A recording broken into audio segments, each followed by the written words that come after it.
Welcome everybody to 48 Talk episode number 69. I am your host Rage Buddy as always. Joining me this time is DXTakamina on the right, Derek on the bottom left, and joining us is MrJoshBox. What's up, Josh?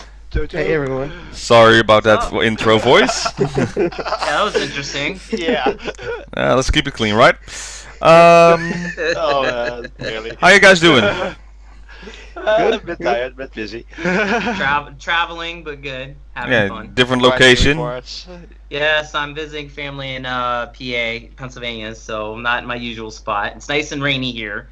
It's fun to see rain after not seeing it in California for X amount of months. So, what's it like in the Netherlands? Raining. It's always raining. Stormy. Josh, what's it like? Let me guess. Sunny. Sunny and hot. Yep. How'd I know? WeTried. Alright. I think Derek, you had something to mention before we start, so go ahead. Yes, thank you. Well, I just can't begin to express to everyone that's been watching us how grateful we all are for the 1,000+ views of our last video.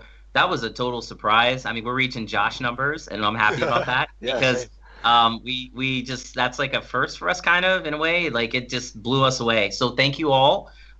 Please keep it up, I guess. Keep pushing us up there. It was a huge shock to us. Also, the comments, as usual, a lot of fun. Same people we keep getting comments from, and I love all of you. I'm having so much fun writing and talking. We always go over everything. So thank you, and please keep it up. We're forever in debt to you. So thank you. That's why I'm doing this in a hotel room, on vacation. I don't even want to miss it. This is how much I love doing this. And I know Robin feels the same, DX feels the same. Yeah, and Josh, he feels the same too. It's basically because of the community and the comments that we're, evolving the show and trying the new format out. And the numbers show, maybe it's not because only of the title, but it was just interesting enough to seeing all those comments that they like the review and like the new ideas. Just, these were your ideas, and thanks to that, we can evolve and keep further and make the program better. Yep. So yeah, thank you as always. I was really blown away. Like after thank you so much. Not even 24 hours, it's like the number was so huge. So thank you for that. All right. This is my messed up part. So yeah, I can never do this the way the idols do it. So that's why I'll never be an idol. See, I totally screwed it up. See, there we go. There we go. You can also do the cheap version, the mini hearts. But this means like give me money. No, that's when you do this, Mark. But just keep it like this. It's a heart. It's a mini heart. Here you go. Oh, that's so cute. But in my world, that means like give me some cash. Yeah, right. I guess they're one and the same in the idol world, though, if you think about it. That's yeah.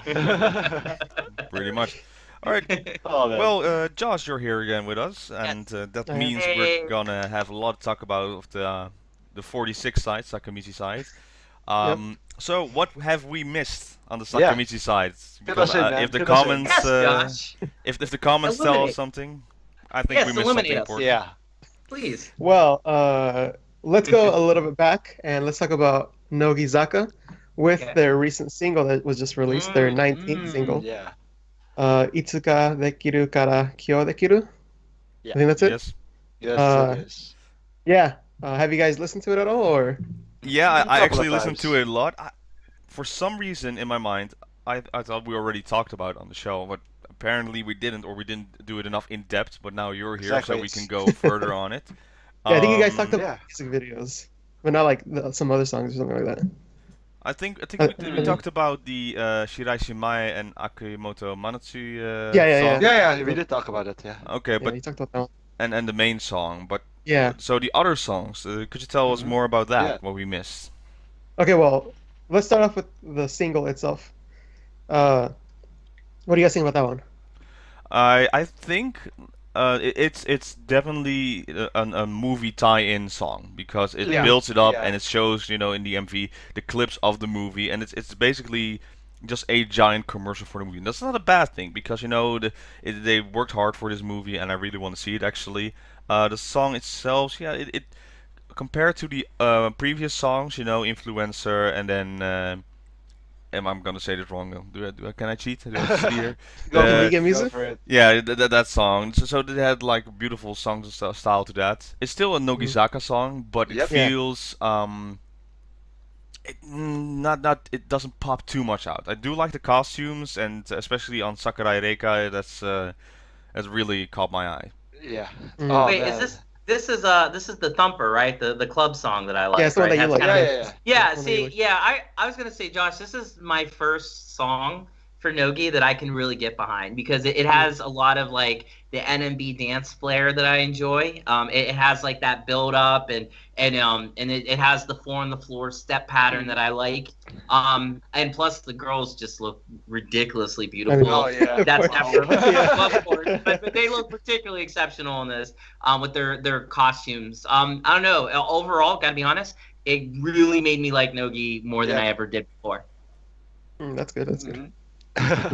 DX. I've listened to it a couple of times, and first it had to grow a bit on me, but nowadays I listen to it on my MP3 player when I'm riding my bicycle to college, and it's like, yeah, I can get used to it, and it makes the trip feel a lot shorter. It's about 45-minute bike ride to my college, and it feels like it's almost like 20 minutes out. I go so fast because of that song, so I really like it. Watch out for the red lights, though. Yeah, yeah. Just over there. No, stop for me. No, but if anything, it made me excited for the movie itself. You know, Yeah. just the fighting style. It's no what's called the sport again? It's not kendo, but Which Aikido? one? I don't know As what it's called. it's no, it's not Asahi. That's the name. Aikido? No, I don't know. that's Bushido. bad. Anyway, it looks very fun to see. So I haven't heard if it's good or bad, so I don't know. I'm expecting. Mm. Fighto. Anything with an O at the end. yeah, but there were also some different songs on there. I think the second gen had their own song, or was it the third gen that had their own song? Yeah, it was a third gen. Third Okay, gen. yeah. I think that one was my favorite from the single. Why? It's very very I guess more like energy in it. Mhm. Although the music video was a little weird with the giant robot at the end, but Yeah, with Megatron in the background. Megatron, Yeah. yeah. but the song itself is very I guess people could get up and dance to it a little. Mm. It's very Alright. enjoyable. Yeah, and then of course we talked about the Shiraishi Mai and Akimoto Matsu song. What do you think about that one? That was a fun one. That was a fun one to see Yeah, their, that's a fun one, yeah. their Absolutely clown- adorable. It's reggae. Yeah. It's fun. It's I liked it. awesome. I liked it, The though. video is great. Yeah. Yeah. Pretty good. Anything else on the single that we're missing? There's also one called My Rule, which is by the Under members. It's pretty good. I like the music video more. You get to see Higuchi Hina as a center. Oh, wow. She's a very she kind of looks like a. What's a good way to say this without? She looks like a very, very, like a mom, but very beautiful. If that's what we Okay. say. She has Yeah, okay. like that appeal to her. I think we okay. got the word that you're Yeah, trying yeah, to yeah, look yeah. for. You but got the we're not word. saying. Again, Yeah, episode that's 69, people. Right?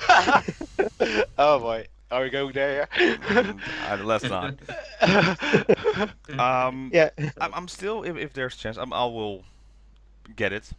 Just not for the full price. It's not that song. I'm like, I really want this right away. But Joe, if there's a book off in my near future, then I'll get it. And speaking of which, yeah, there is maybe a near future that I'm going back to Japan. So All right. Yeah, same Near for me. future? So. yeah, just we'll see what happens until the end of November. Oh my. Interesting. Then I like I'm that. already planning because it looks very bright in the future. So For me, it's pretty much Wow. confirmed. Half July, half August, I'm in Japan. So. yeah, so you can go to the book off anyway and just get Yeah. a couple of things. Will Josh go at all? That's the real question. Oh, that's Oh, the thing. Let's talk about that for a while, since also Nogizaka 46. So what happened, man? There was this whole plan and this whole thing. I you know. I tried to get tickets for Tokyo Dome. Huh? it was like I was like, okay, it's like a month away, so this is like my final chance to go for it. So then I let the person who was applying for me apply once more, and I was like, okay, hopefully I get it. Didn't get it, so I was like, I'll go one more week, and like it was a gamble. It was a gamble whether going in February for a handshake event or going to Tokyo Dome. So I was like, okay, I'll wait one more week to see if I get to Tokyo Dome. Waited a week, didn't get it, so now I have to wait even longer, probably to like the next single is announced when those individual handshake tickets are announced. So I have to wait till then now because of the gambles. I didn't win the gamble. But are you definitely going to Japan? Oh yeah, that's in the plans for sure. Okay, so Good. that's good to hear. But yeah, sadly that the main idea that's not happening. Yeah. Oh, hopefully you can still watch it. You know, when they come out with a DVD, that will take like a year before it comes out. Right. Yeah. We'll watch the 4th birthday stage live first, and then the 5th next year. Right. Seems like it's gonna be like that. Yeah. Do you think there's gonna be some huge announcements on the Tokyo Dome, like they did with AKB48? There has to be, actually. I'm hoping, yeah. I mean, it's a big like accomplishment, right? Yeah. Okay. Yeah, What do you think they will announce? Maybe like an international tour. I don't know. An international tour? That's That my would be- hope. That's my hope. Yeah, same, That'd be great. Maybe they're gonna announce the first ever Sousenkyo Nogizaka style. Oh, that would be I don't know, like, interesting. that one. I don't know how we feel about that. That'd be fun. It No, would be fun, I think yeah. I think it's gonna be mine saying, you know, she's out, peace. She's gonna be That's like, everyone's "That's it. Everyone's saying that, yeah. The Yeah, place to do it." Right? Yeah. Achan did it. But I don't know if she'd take everyone's like momentum and then just like bring it down. She might though. She might. You never know. It's so funny that you say that. Bring everyone's momentum down, like we talked last week. Let's do a shuffle. Let's bring everyone down on the second day, or first day was it? Yeah. No. Yeah. Well, we'll see. So it's next month, right? The Draft Keyaki? Yeah, November, I think. no, not the draft guy. When is Tokyo Dome actually? Oh, November 7th. November 7th. Yep. oh wow. Less than That's very about a fast. week. About a week, yeah. Close. Oh boy, exciting times. We'll see what happens with that. All right. Ooh. Well, let's continue then, unless we have something else that we need to talk about. 19 single. I don't think so. Oh, there's Okay. one more Oh. song. Oh, There's Ikuta Erika with a third gen singing a musical style song. yes. Oh, wow. That was actually pretty good. Well, Ikuta Erika doing the musical style is always perfect. That's like her. Yeah, that's her her thing. That's her thing, yeah. Very Well, good with the third voice. gen, this is like the first time we actually hear her sing, and she actually sang pretty well. Oh, wow. It's very much the musical style too. Didn't they perform or they showcase her talent on Nogizaka Under Construction? That she could sing like that? Did they? I don't remember. I think. I think they showed that she had like a powerful voice, and then of course it eventually happened that Ikuta Erika was being paired up with her. Okay. Interesting though. Alright, then let's move on. Let's talk about the Keya Kizaka 5th single that came out on the 25th of October, and they did pretty well, almost 500,000 buys Yeah. on the first day. Yeah, like 20,000 away. Yeah, for Yeah. their 5th single, that's amazing. That's already now above 600,000. It's not even been a week yet, so maybe they can already get that 1 million spot in a week. I think they're at 600,000 right now. Yeah. They're over 600,000. Yeah. Currently. But yeah, I think I play the song daily, and just at work I was having such a good mood and just whistling all the way down just when I bring people their products. Just Wow. That's the way. yeah, then going upstairs. That's the way. Just no, that song has really grown on me, and Yeah. I like Yeah, it. I wanted to say though, like the song's great. You know, it's actually grown on me a lot. Yeah. I think for me it was watching the dance version. I don't know, just something about watching Techi just crush it in the Icky Man costume. And then all the girls look so dapper, and they all look great, and then they're having fun.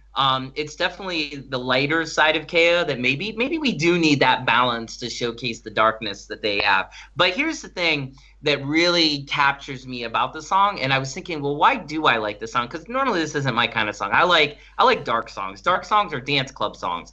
And I realize, and I think I briefly mentioned it before, but I'll mention it again. The main thing, that's the way, like that whole line, that whole melody is straight out of a Chibomato song. And Chibomato, I don't know if you guys are familiar. Not really. They were a two Japanese girl duo group back in like the mid '90s, early 2000s. The one girl dated Sean Lennon for a long time, and Sean Lennon was actually in the group for a while. They got really, really huge with a song called "Know Your Chicken," and all their songs are basically about food. But then they stretch out into doing other more interesting songs, and they do like rapping, singing. But they have a couple songs, and I was going through their list, and I can't remember the name of the song exactly, but there's one song. It's literally that melody is lifted straight from that song into this song, like almost. Like I want to get a play-by-play comparison, and I hope somebody will do it. But if you listen to this one Chibomato song and you hear that and you compare it to Keya's like that verse or the chorus line, it's exact. And I was just like, wow, like that is some blatant rip-off stuff. So I don't know if it's a rip-off or if it's more like a tribute or more like, hey, this is like almost 20 years ago. Like, we're good. You know, nobody cares about Chibomato anymore. I mean, they don't really play out, you know. But I just found that to be interesting because Keya, up to this point, I felt has really found their place with their original music. They're everything they've done. I can't find comparisons very well to anything else out there. I mean, AKB, when you listen to their songs now, they're basically ripping off themselves every song. I mean, because there's so many songs. They're basically just rehashing. I mean, #Sukinanda is a representation of like X amount of songs in their past and so on. But Keya has been completely original. I mean, almost every one of their songs until now. This song is seriously straight rip off of Chibomato. And I don't mean that in a negative way. I love Chibomato. So that's why I realized, oh, this is why I like this song. So if anybody is old enough to remember that, sadly I am. If anybody's old enough or wants to dig, check out Chibomato's first two albums. I think it's on the second album. You'll hear it right away, and you'll be like, oh, there it is. There it is. So just a little nugget there for anyone that thinks that song, you know, was completely fresh and original. It's not. I'll check it out. Yeah, it's very interesting. No, I my favorite part of the music video, I think. Even though Hirate is the center, the one that stands out for me the most during the whole clip is Sugai. Oh yeah, it's all her. She's just, you know, during the second course where she's in the night just standing on those containers, just doing the dance like there. Yeah. And then, you know, at the end of her giving that mean look is just, she's really, really selling me the song over there. And then seeing Habu on the front line, that helps a lot too. Okay, anytime you have Habu anywhere now, it's a good day because Habu is like freaking adorable. Also, like Oda's dimples are just the best thing ever. But honestly, the MV, the MVP of the MV goes to Ascending Techi. You know, I mean, how can you compete with a shot of Jesus Christus herself? You know what I mean? Like, it was just. I don't know. Up to that point, the song is like, I don't know, it's good and all. But when I saw that, it was almost like farcical to me. Like, it was like, come on. Like, but like Robin, you explained it. It's kind of symbolic of passing the torch. I get it, but it was just funny. Yeah. I'm so ready now that's there. I think management even is ready now, you know, to give someone else the position. That's okay. She did it. She did good. She got them to where they are now. Let somebody else see. Let Sugai take it over. I think she's great. Well, what do you think about the live performance of the song? I think that's A+. It's very lighthearted actually compared to the other songs. So I can imagine if you're doing that at the concert, you're thinking, okay, we still need to move. And it's still, you know, it takes a lot of muscle movement because, you know, the feet need to go very fast. But it's very easy going, so it's an easy dance to do if you know the moves, of course. But it's not like a Fukiwayon going crazy enough, or you know, certain type of movements with eccentric or such and such. I'm glad you brought that up, Robin, because to me, when I saw the live, again, it's A+. They have yet to do a dance that is not A+, in my opinion. Every single thing they do, choreograph-wise, is great. By the way, the guy that did this, he's the one that did their other ones, correct? Takahiro. Is it Takahiro? Yeah, this guy, I mean, He's on point. He is seriously the man. But the thing that's interesting about that with the movements, like you said, it's a lot of muscle movement with the legs. If you watch, I want to say it's SMAP, Japan's SMAP band. They have a dance similar where they're doing like the Running Man type thing, and I was thinking like that's kind of where they got the idea, like. You know what I'm talking about? Yeah, Shake. Shake. Yeah, it's Shake. So, and I thought that was so genius. That was a good nod because it was like, hey, we're girls. We could do the same thing as you men. And it had kind of that, like, empowerment thing to me. Like, it's like they were dressing like Ikemen. They were looking better than dudes that are Ikemen. And, like, on top of that, they were saying we could dance better. I mean, because the girls in K are all, they're bomb when it comes to dancing. They're just the best. Did you ever watch Utage? Derek. Yeah, so, of course, yeah. Okay, so there was a SMUP special, and then the group with Sashi, Saine. Oh god, yeah. Oh god, they did Shake, so it's like you see that movement, but that's pretty similar to that, I would say. I like it. Yeah, so but don't fret because there's more songs on the single, of course. And there is a dark song on there. There's like this one, I don't remember the name right now, but it's very, again, little darkness. They're again, it's still a similar style, but unique in its own way. But they're it's very gritty and very very negative way song singing, and well, yeah, it fits Keya, that style, and I'm glad they're now balancing it now to multiple styles. Yeah, and I want to say that I finally did get a chance to check out that song, and oh my god, like the feels I had when I was listening to it, and I'm thinking to me, for anyone who's watching, if you wonder why we're up Kaya's butt every week, like we always say something, it's seriously because they are like ridiculously original. Like they're showing you what you can do on a mainstream level, what they could be doing on an underground level, because their music's very underground feel to me. Like I all the underground J-pop or J-idol groups that I went and saw, most of them have a dark undertone to a lot of their songs. So Keya could easily fit in the underground world, but they're making it mainstream. And that's what I think is so cool, because when we think idol, we think happy, flowers, beaches and bikinis, and Keya's like, no, like we're bringing darkness, and that's what's so beautiful about it. But even the Ikemen song, it was more about empowerment to me. It was more about tribute, not just making a happy song. It had a statement to it.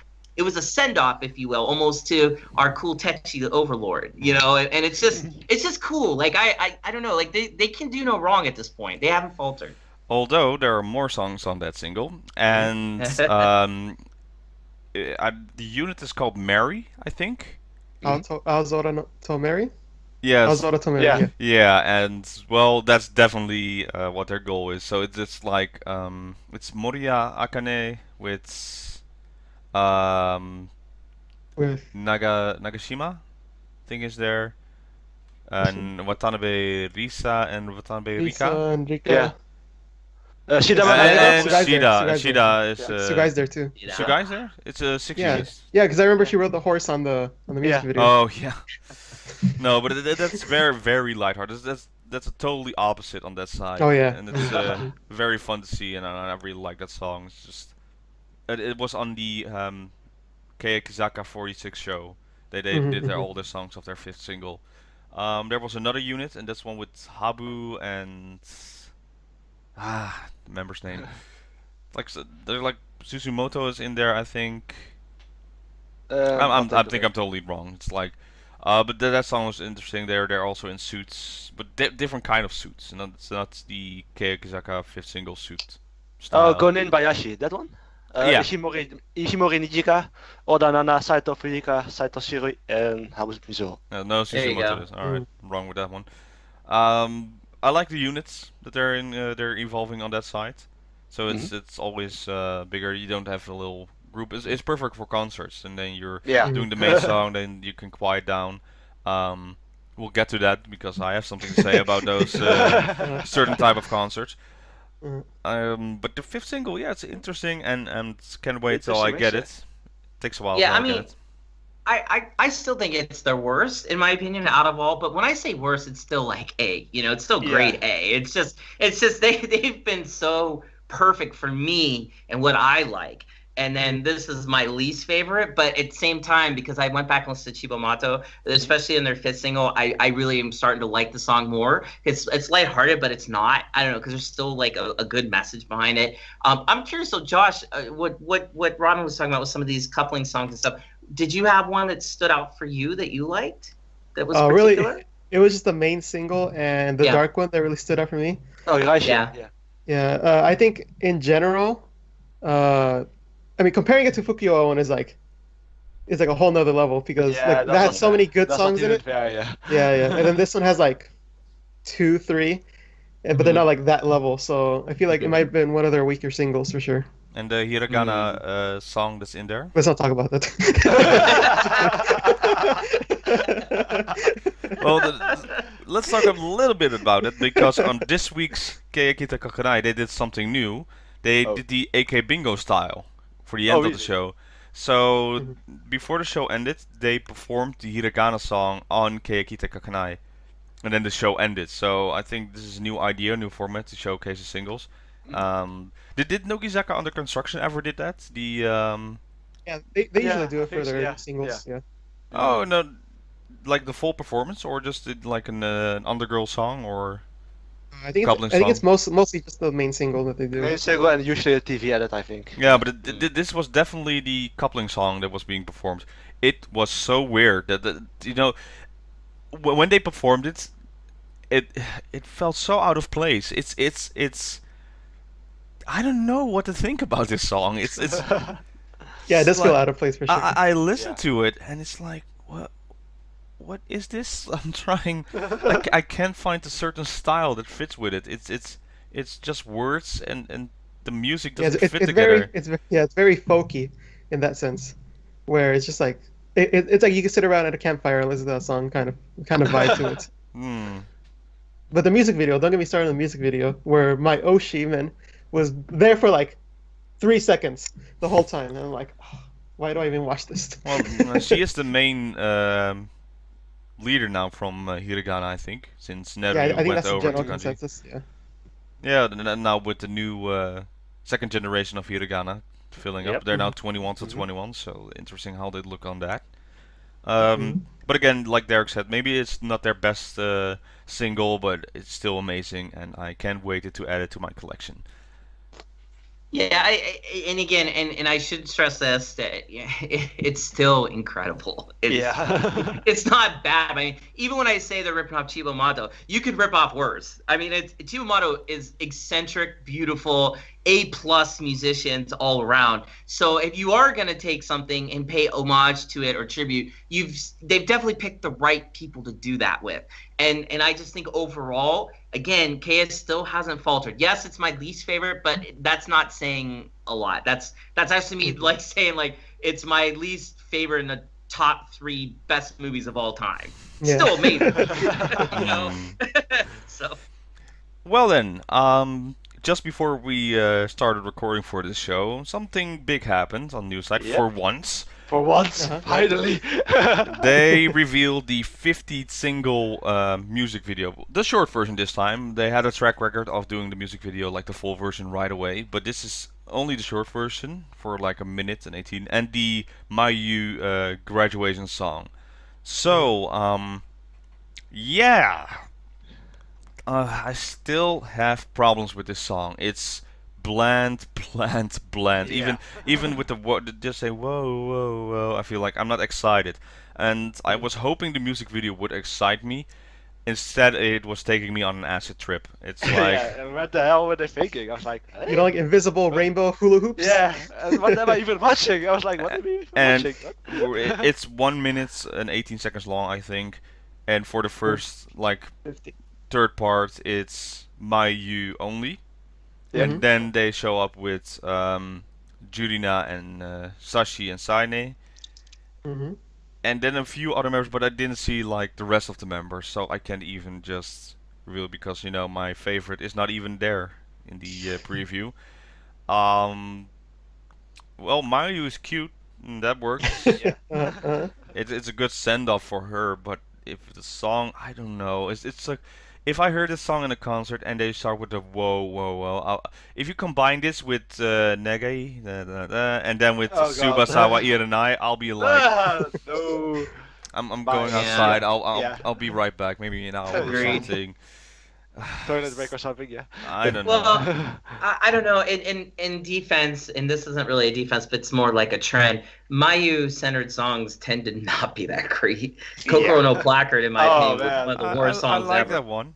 I like Yeah, that. it's terrible. It's so bad. To It's, be it's fair, a Koi it- Zero Fortune Cookie ripoff. Come on. But it's just, Kokoro Plakar was the first recent new song when I became a fan of AKB48. well, that's why then. You have a personal attachment, understandable. It still sucks. But I'm just saying, like, it's just, but this song is like, it's a whole new level of sucking. Like, it's just, it's bad. I tried to like it. I mean, I tried to find some good points. When I first heard it, I was like, okay, I'm into it. Kind of feels like Christmas. And then I'm like, well, I don't really like this. Someone is saying that indeed, I read it somewhere, that this is a ripoff from a certain Christmas song. And I've been trying to look is. it up, and I think, Oh wow. which one is it? It's like, which one? I couldn't pin it, but when someone said that, it instantly put it in my mind, and I'm like, yeah, I think I've heard this before in some Christmas carol-y type situation. But here's the thing, the MV is cool. I mean, it's very trippy and weird and very Mayu. I don't know, it fits her weirdly enough, and I think it's very creative. Again, it's a case where like we have like an MV out doing the song.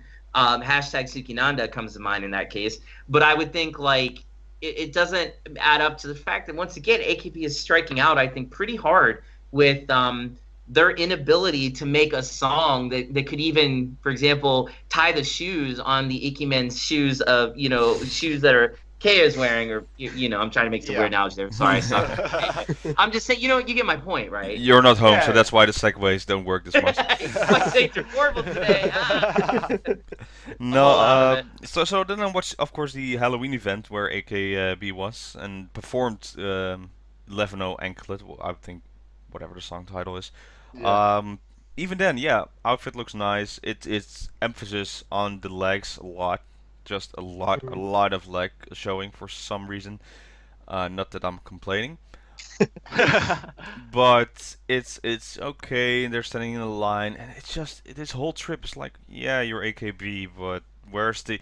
I don't feel the passion coming out of it. It's just we're just singing the song, and then the ending where Mayu puts down the mic and then walks away. It's like, all right, it's not even that great. The CD covers came out as well, and again, emphasis on the legs because anklet. Rainbow colored pantyhoses they're wearing, so they can fit all in a circle. There are different jackets of close-up of faces with a rainbow in there. Something also, yeah, in the music video, like imaginary rainbows of hula hooping. Why? I like that. That's funny. I hadn't seen these covers. The covers are actually, I would say, a little bit more sex appealing than the usual covers. Uh-huh. It's really showing the legs on that side, but a little seductive. And it's been a while since it was that seductive, I would say. So normally, what I'm doing right now at work is like because I'm when we're on our IMAX is like we log in on account, and sometimes people want to do some work on my account, so I have to show them that it's my account instead of only my name. So I have a background picture of the newest single, and currently that's Keya's fifth single, and that's very great. But now I'm thinking, can I put this one as a background picture without being like, I don't think it's that safe for work, to be honest. There's nothing revealing on the side, but it's a little seductive. Yeah, it's a little suggestive. Yeah. Yeah, so it's like, I think I'll skip this one. I mean, but it's not all of them. You could have like, which one? Like, Yeah, there's maybe one. B. Yeah, maybe that one, but the main one is a little seductive, I would say. So you could have A where Michan's just stretching. yeah, but anyone else talk about the short version that they saw? Nah, everything has been set for me, so Okay. I'm fine.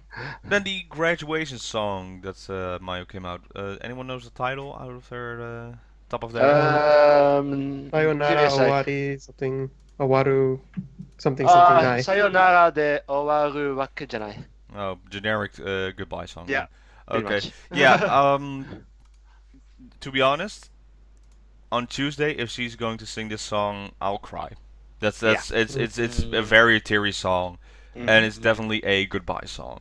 Oh yeah, The definitely. music video from what we saw, you see some photos, but I really don't remember the time. I know she did ballet, but I need to see the full version. This is Yeah. Yeah. For me, yeah, I'll just jump in and say this real quick. For me, the song melody is freaking gorgeous. It's very safe J-pop ballady, like ballad, like it. I could see easily like Nami Amuro or Kuma Kumi Koda. Sorry, God, I am really off my game today. I could see them like knocking this out of the park and adding a little bit of vocal theatrics to it, and it could easily fit into their repertoire of ballad songs. Because usually one of those artists has at least one or two of those type of songs on their albums.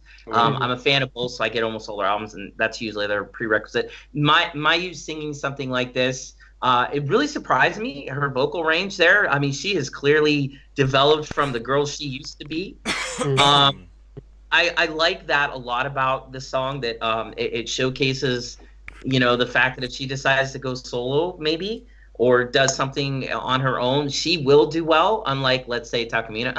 I'm just saying, like, she will do very well. And I also think the song itself is it's sad, but I think the MV doesn't fit it at all. I think Mayu dressed up in like 18th century garb is just silly and stupid, and I wish they would have did more like an homage to showing her like old times with old friends, her with the original Kami-sama, like their usual things they show at the concerts, like the flashbacks and if they would have did something like that, I think it would have been more fitting. But the song itself, I think it's sad. I don't think it could be sung regularly. It's not like Yuko's one song. What is it? Kamino no Wende? I can never say it right. The slow song, Nakinagara no Wende. Yeah, sorry, I totally destroyed that again. Okay, thank you. but like that song could be sung anytime, and I think for some reason that song works really well as a ballad versus this song is specifically, Mayu's graduating, this is a graduation song, and we don't need to sing it after she graduates. So we probably won't ever hear it again. So I don't know, maybe we will, but I doubt we will. When you request mentioned... hour. That's request hour. Yeah. Request hour, yeah. When you mentioned her future, that reminded me of something that happened this weekend. It was the airing of Crow's Blood on American TV. Oh, no way, yeah. Interesting. Yeah. It was English dubbed. So why? Yeah. Why? Yeah, I saw that Why? link you did. It was so cringe-worthy. It's like, oh Yeah, it was bad. Why? Why do you need to dub? Why USA people? Why? Well, I'm currently watching the Yu-Gi-Oh marathon on Twitch. That's also very bad because of the commercials every 2 minutes. But that's a good dub. You hear the voice acting, and that's not even that awful. But when I hear those two talk, it's like, what do you mean? Oh no, okay. It's like everything on the episode. Yeah. I know they're trying to follow the voices because Japanese have like giant words that's actually like this big. So, but there's always another way to do this instead of going, oh my god, no, it doesn't work. So I feel like they're trying too hard to match like the lips movements. They were trying way too hard. Yeah. And that was interesting. And the one who plays Mayu is definitely a Californian girl. I'm sorry, but she is. Oh yeah. it's very clear to her, and it's like that. I think people on Twitter were like, "Oh, Amaki Sali is Would have been a lot better. Yeah, she would have killed it. Yeah, definitely. Yeah, we'll see what happens. Maybe during this recording, the other coupling songs will come out. And the vocal units and the dance unit song will come out. So, but we were talking about the Halloween event, and a lot of other 48 and 46 were there. I did love it when they had their Halloween costumes, and then Mayu showed up as the one that's now popular in the Owarai over the one-shot gag world. She was dressed up. I don't know what the name is, but we saw her also on AK Bingo and like a lot of you have like what Flash B or something. I don't know. It's Yeah, something with like With this B? what It's Wi- with B. with B. That's With that's the two guys then show up, and then the girl that I really can't stand her face. I think that's the whole joke I think behind it's the it. whole, yeah, there's a whole joke. But it's this arrogant. I can't even do it. It's just no, just like just like blah. It's like you're half asleep. yeah. Yeah, I just hated commercial on the side. It's funny though that Mayu came out and she looked amazing in that outfit, and then Nachan, of course, being the Ikemen, and Yeah. Minigishi being the Ikemen, and then Nachan losing almost her shoe because she squat down because the shoes are too big because they're men's size. Um, no, it was pretty funny to be seeing Mayu doing a little more effort before she leaves. Do you think Mayu will do something big with the other members before actually going? She did have her handshake event now, individual handshake, where 2,000 people showed up. Yeah, Have you seen that video of her, like, after she says bye to everyone? Oh yeah, there's like Oh, a yeah. Mayu chant, right? She's like, Yeah. Yeah, she's like, home, like running away. Like, finally, I'm out of here. I'm free. Took 12 years. Right? And then 1 month later, I miss it. Yeah. No, maybe that will happen again. Just like well, there's still a lot of Team B members, right? Original I think so. 2. It's Yukarin, I think, and someone that's in JKT, I think. Chicanorina. Yeah. Huh? Those 2 are left, right, from the original Team B. Let's take a look. Hmm. Well, Nogizaka did their event as well. They did multiple songs. Also, they were in Halloween outfits, and I did love. I really want to fly with that airline. Then, All right. who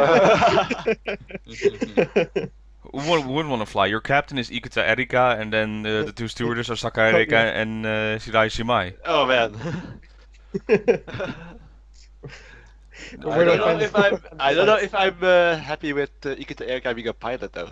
Right? Like, I mean, she can sing, but everything else is a whole different situation. Yeah. Well, the tickets will be cheap. True. But it's a one-way flight, I think. Right? But their performance, yeah, was okay. It wasn't that much special, but they were showing up there. Keya was performing at other events, right? I think CDTV and Music Station, they did some performance. But they weren't at the Halloween event. They didn't have any Halloween outfits, right? We saw HKT, we saw NMB doing Singapore. Really, I love that song, Singapore. Just when they line up and cross, just coming onto you. That's really great. Halloween event was fun to see, and we'll see what happens. It wasn't like a few years ago with Halloween night. They did all over the place, but this time it's just a little fun. Yeah, we'll do some costume because it's Halloween, but nothing special on that side. All right. Now, for recommendation from the comments section, we have to talk about STU48 and. All right, so who wants to take away from this? Because I've been trying and I don't see anything special except for they had their stages like their tour, their concert tour, and it's funny to see Nachan with Yumirin. Am I saying that right? Yeah, Yumin. Just that's the STU wife. That's pretty funny to see. Yeah. But other than that, there's no one who stands out to me. Even what's the girl's name? Everybody was Kuka. Kuka. It's like even Kuka doesn't stand out to me. It's like there's nothing popping up that I'm like excited for. Now I'm very happy that there's a documentary coming out from STU48. Yeah, Maybe that will help. But as of this right now, they don't feel special. They don't feel like they're even part of the 48 group. So it's I have more to say like something about go that. for it. So one of your viewers gave a list of all the events they've been to. I don't know if you're going to share that with everyone else. Oh yeah. It starts off with their debut and all the way going to recent events. And I actually sat through and watched all of them, doing my homework. Cool. Well, take it And away. Take I it have to away. say that there is definitely an improvement inside of the group itself. In the beginning, they were all nervous, looking around, being like, one person would go like this, and then like later someone would be like, oh, I forgot that. Until eventually they all like kind of did more teamwork, and they got together and are actually coordinated. They actually look at the camera and smile. They actually do different things that like you saw their progression little by little. And I have to say, in the beginning, nobody stood out for me as well. The first video, Yumiko, who is the center of Setouchi no Koe, she stood out a little. And then we move on, going through different performances, and I could kind of recognize faces. Like I could recognize her face, kind of. But then later on, like maybe in the July era, that's when I started like noticing different members like standing out. One member that stood out to me is, let's see, I made like notes and everything. Good. Cool.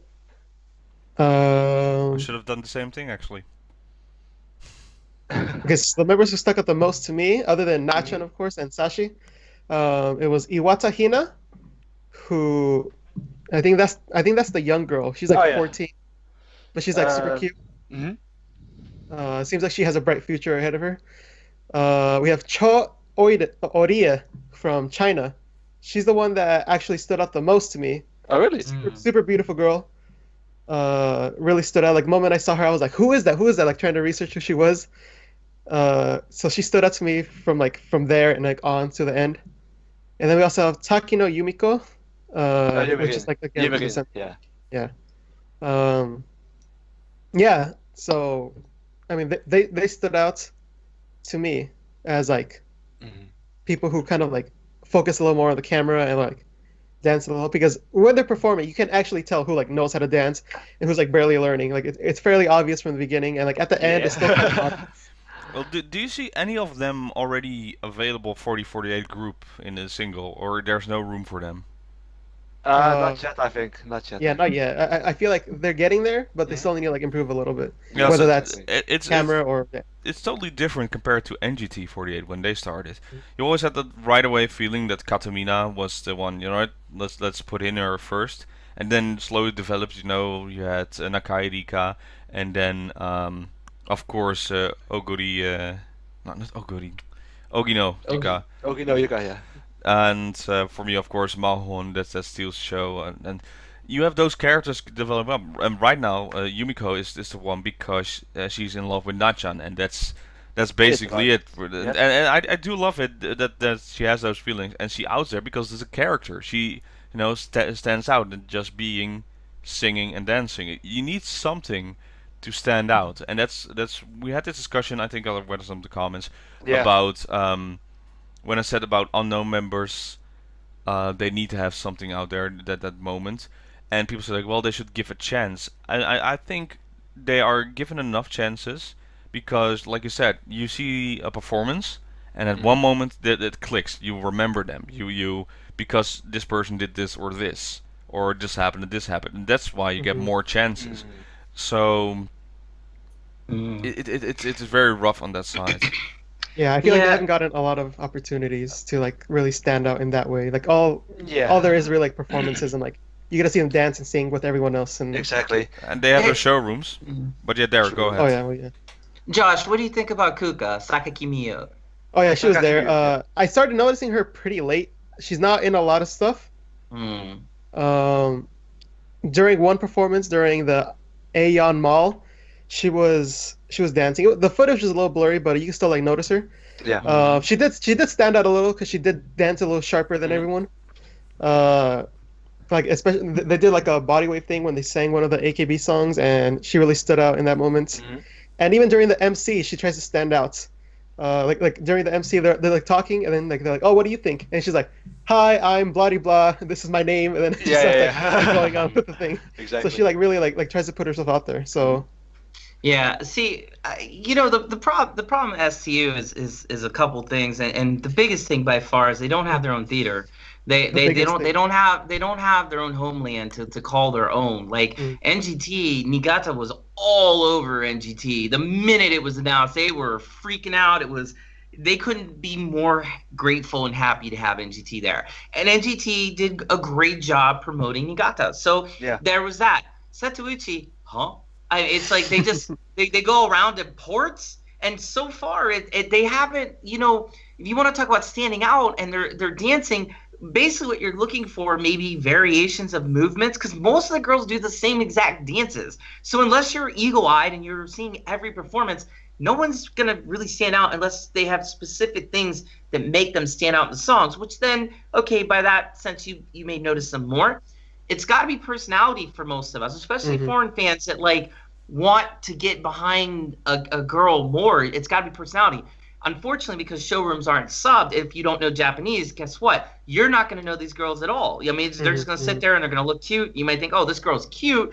I'll like her for her looks. But even that only gets you so far in the AKB world. You got to have personality. The problem is that because they don't have a theater to support them, they don't have the community behind that because they're mobile.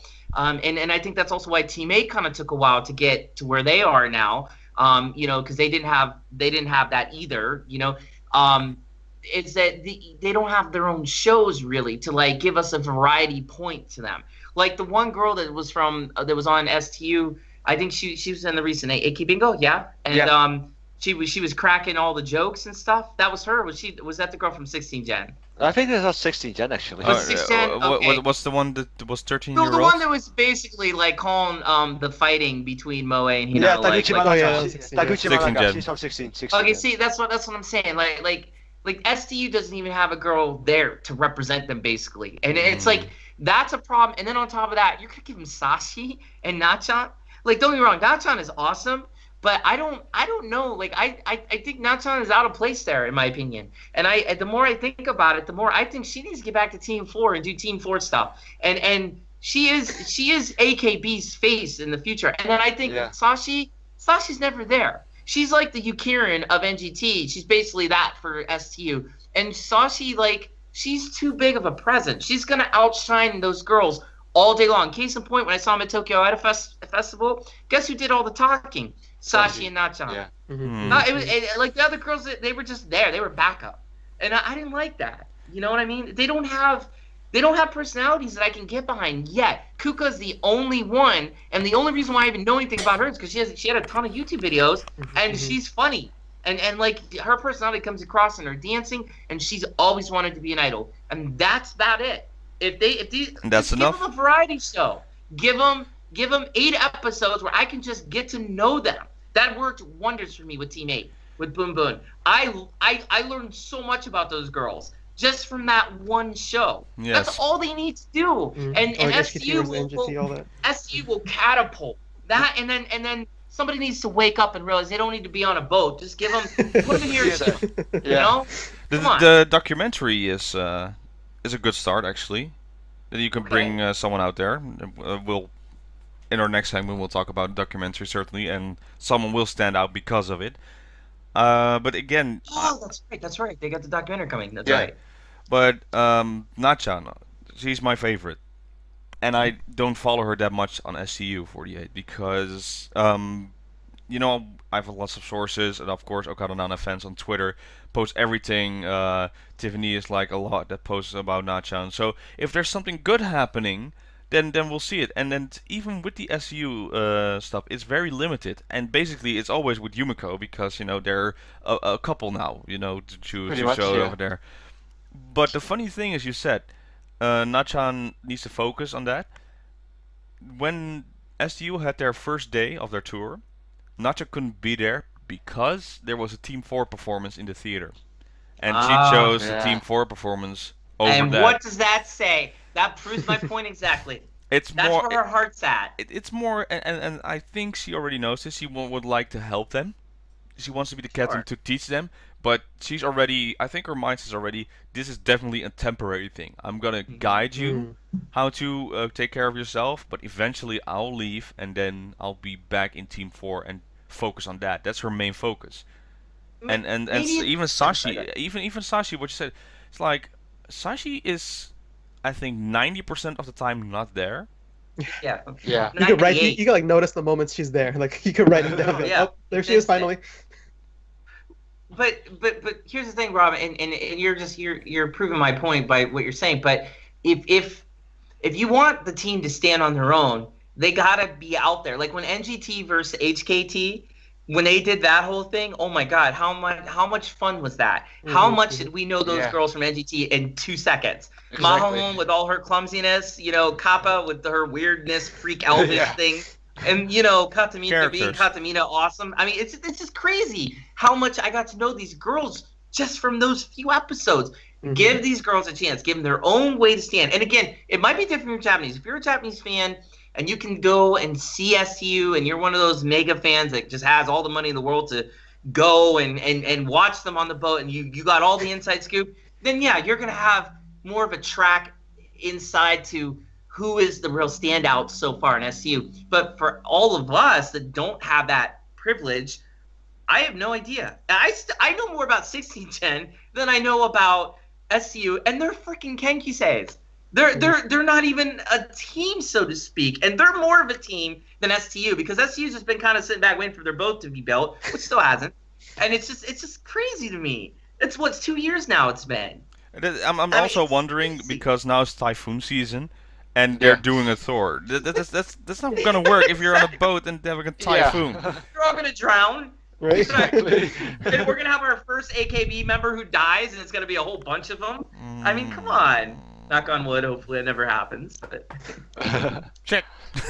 Oh, yeah. Sorry. Okay. Sorry, My comment sorry, just sorry. blew his camera to the side. I'm so into STU. I want them to succeed so bad, and they just haven't had that push like they needed it. And I'm telling you, when I saw them at Tokyo Art Festival, they were the flattest out of all the groups. And I even said that in my review. They impressed me the least. And you know who impressed me? Sashi. Because she did all the talking. She was a yapper. Yeah. And she's hysterical. But it's like, of course, she's the queen. But it's like, that's not STU. They need to have their own identity. They need a Nogi.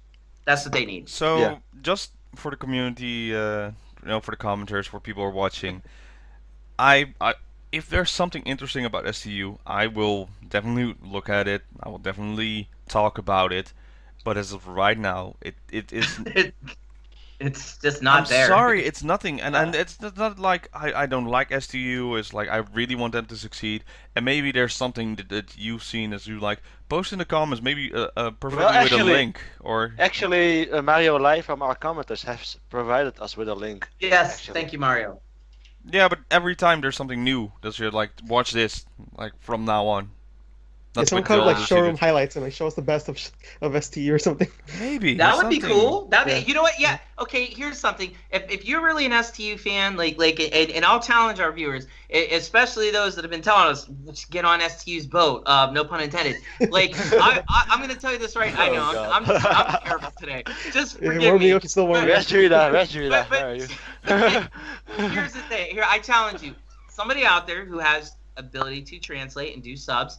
Give us a compilation of stuff, and maybe a showroom, a mash, and put subs on it for the international community to really get to know these members. Maybe instead of waiting for AKS to realize, hey, we need to give them their own variety show because that's usually what boosts these girls. Maybe somebody out there could do it for them by putting together some variety moments within the showrooms, anything. Maybe some stage antics from some of the lives.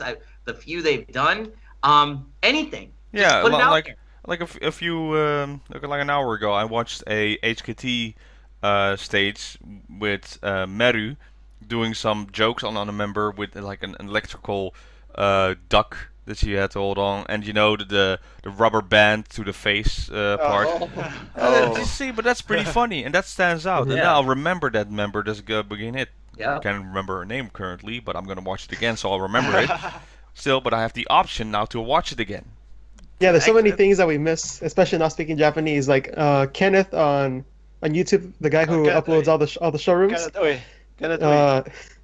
He was tweeting about he tweets about different things that happens on showrooms, and like for example, one of them was who was the member who was the panda in the Janken Tournament? That was the solo member. Macharin, yeah. No, the other one, the one that was solo, who had the balloons. The one with the big balloons, Korean girl. That was a panda. Oh, damn. Yeah. I'll take a quick look. Janken. Well, anyway, her, she forgot to turn off her stream at the end. I saw. So like, yeah. so it was like an hour of her just like wandering around, cleaning her room, doing like random stuff, and he's like, "This is the best show ever." Yeah, so stuff like that. Shirai Kotono, by the way. Yeah, and she forgot it. Stuff. And sometimes he subs some of the stuff. So like, it was one member like explaining like meteorology and something like that, and like how everything works. And she was like super in depth with it. And then, like, but see, that's cool. That's what I'm talking about. Yeah. Give us something like that, and then we can start building a like to them. Because when you watch a movie, when you listen to a song, the reason why you like something is because you see yourself in that. So if you could see like, oh, I like meteorology, I could instantly like that girl. I mean, whatever. Or if you're somebody who likes to laugh, you like girls that are funny. There's going to be a funny moment. Maybe a girl has just a sharp, witty sense of humor. You and like memes, for example. Right, or you like memes, or like Miss Sally there. Sally, so you're going to see yourself in them. You're going to attach. Like the girl, the 16th gen girl, how sharp she was in AK Bingo, just instantly saying exactly what we were all thinking. Yeah. That's great. I can get behind a girl like that. You see what I'm saying? So maybe, to Ken, there you go. Put us together something. Give us an STU showroom compilation. Or all of our lovely privileged viewers, especially those who speak Japanese and can do the subs, do it. Give us something. If you have time and you want to do it. Not forcing anything, but it would help a lot. I'm forcing it. Do it, or we're done. Do it. I want to see more Chuo Orie from STU. Right. All right. Well, that's the first portion of the show. Yeah, just let's go to the next part, I would say. This week's review we're gonna do is the documentary from 2011. The show must go on. Okay. Oh, yeah. This was very well. It's a rough watch again because oh man, a lot's happened in this one. So I got my notes, and from this part on, we're gonna do the review. So it's 2011, and they open up. And the the earthquake, the big earthquake in the Iwate prefecture that's like destroyed everything. You see just the destruction over there, and it's like, okay, this documentary it already hurts. It's already feeling like that. Then you hear the members talking about they're worried like this is such a bad thing because it's like it was like a giant earthquake that gave a lot of people, lost their lives, lost their cities, lost their homes, and they felt like as a group they need to do something. They need to, help them in a way. They move up then to Iwate Karen, or Iwata Karen. Iwata Karen. She tells that she was supposed to go to school, and but then the earthquake happened, and she spent the night in the car, and then 4 days later, they got TV back and heard what kind of destruction happened in there. In April then she got into AKB48, so she moved to Tokyo, but still she had the feeling of what happened there. In the meantime, you're seeing the rest of the 12th gen, AC Muto Tomu, like all these young members, and it's like very, very surreal to see it in there. We move then on to Yuko, Saine, Reina, Matsui Reina, Sashi, Yukirin, and Shinoda Mariko looking just at the disaster site, and they are going to a camp, like a savage camp where people are waiting for him. And before they start, they feel like nervous, edgy, like what's the feeling like. But then they hear the cheers, and they think like, all right. And the management said, let's go with the happy version. Let's just have fun out there. So they perform. We saw Heavy Rotation, Ponytail to Shushu, and I think another song. That kind of probably. Yeah, so very surreal, just having fun, running around, taking photos, autographs, like there's normal thing, and they find like these people have lost everything, but they were so happy, and they were asking how we are doing, how happening with us, and they think about our problems, and they forgot their own problems. So that's very insane to see. I think a lot of moments were shared in those disaster areas. Yeah. Let me interrupt because I'm probably interrupt you a lot, and I apologize. No, but that's since very you said good. That's how you want it to go. Yeah. Let me just stop you there. And first of all, great notes, by the way. Wow, Robin, you really took notes. That was awesome. Yeah, they went to Otsuchi, and that was the very first place they visited in the disaster-stricken areas. Right after the tsunami, I went up to there, to the tsunami area. I went to Sendai, I went to Ishinomaki, and I went to deliver fruit, watermelons and stuff, and cantaloupes and things like that, and just, bottles, a case of water, toys. Yeah. I went to a school that was set up and had a lot of people in it, and all displaced, all lost their homes. And I remember seeing this 12-year-old girl. She was sleeping. I didn't want to wake her. I just set a little toy by her, and they told me, both her parents died in the tsunami, and I wanted to adopt her. Like right then and there, I wanted to adopt her because I felt so terrible of like what happened, and yet the people there, they were trying to keep their spirits good.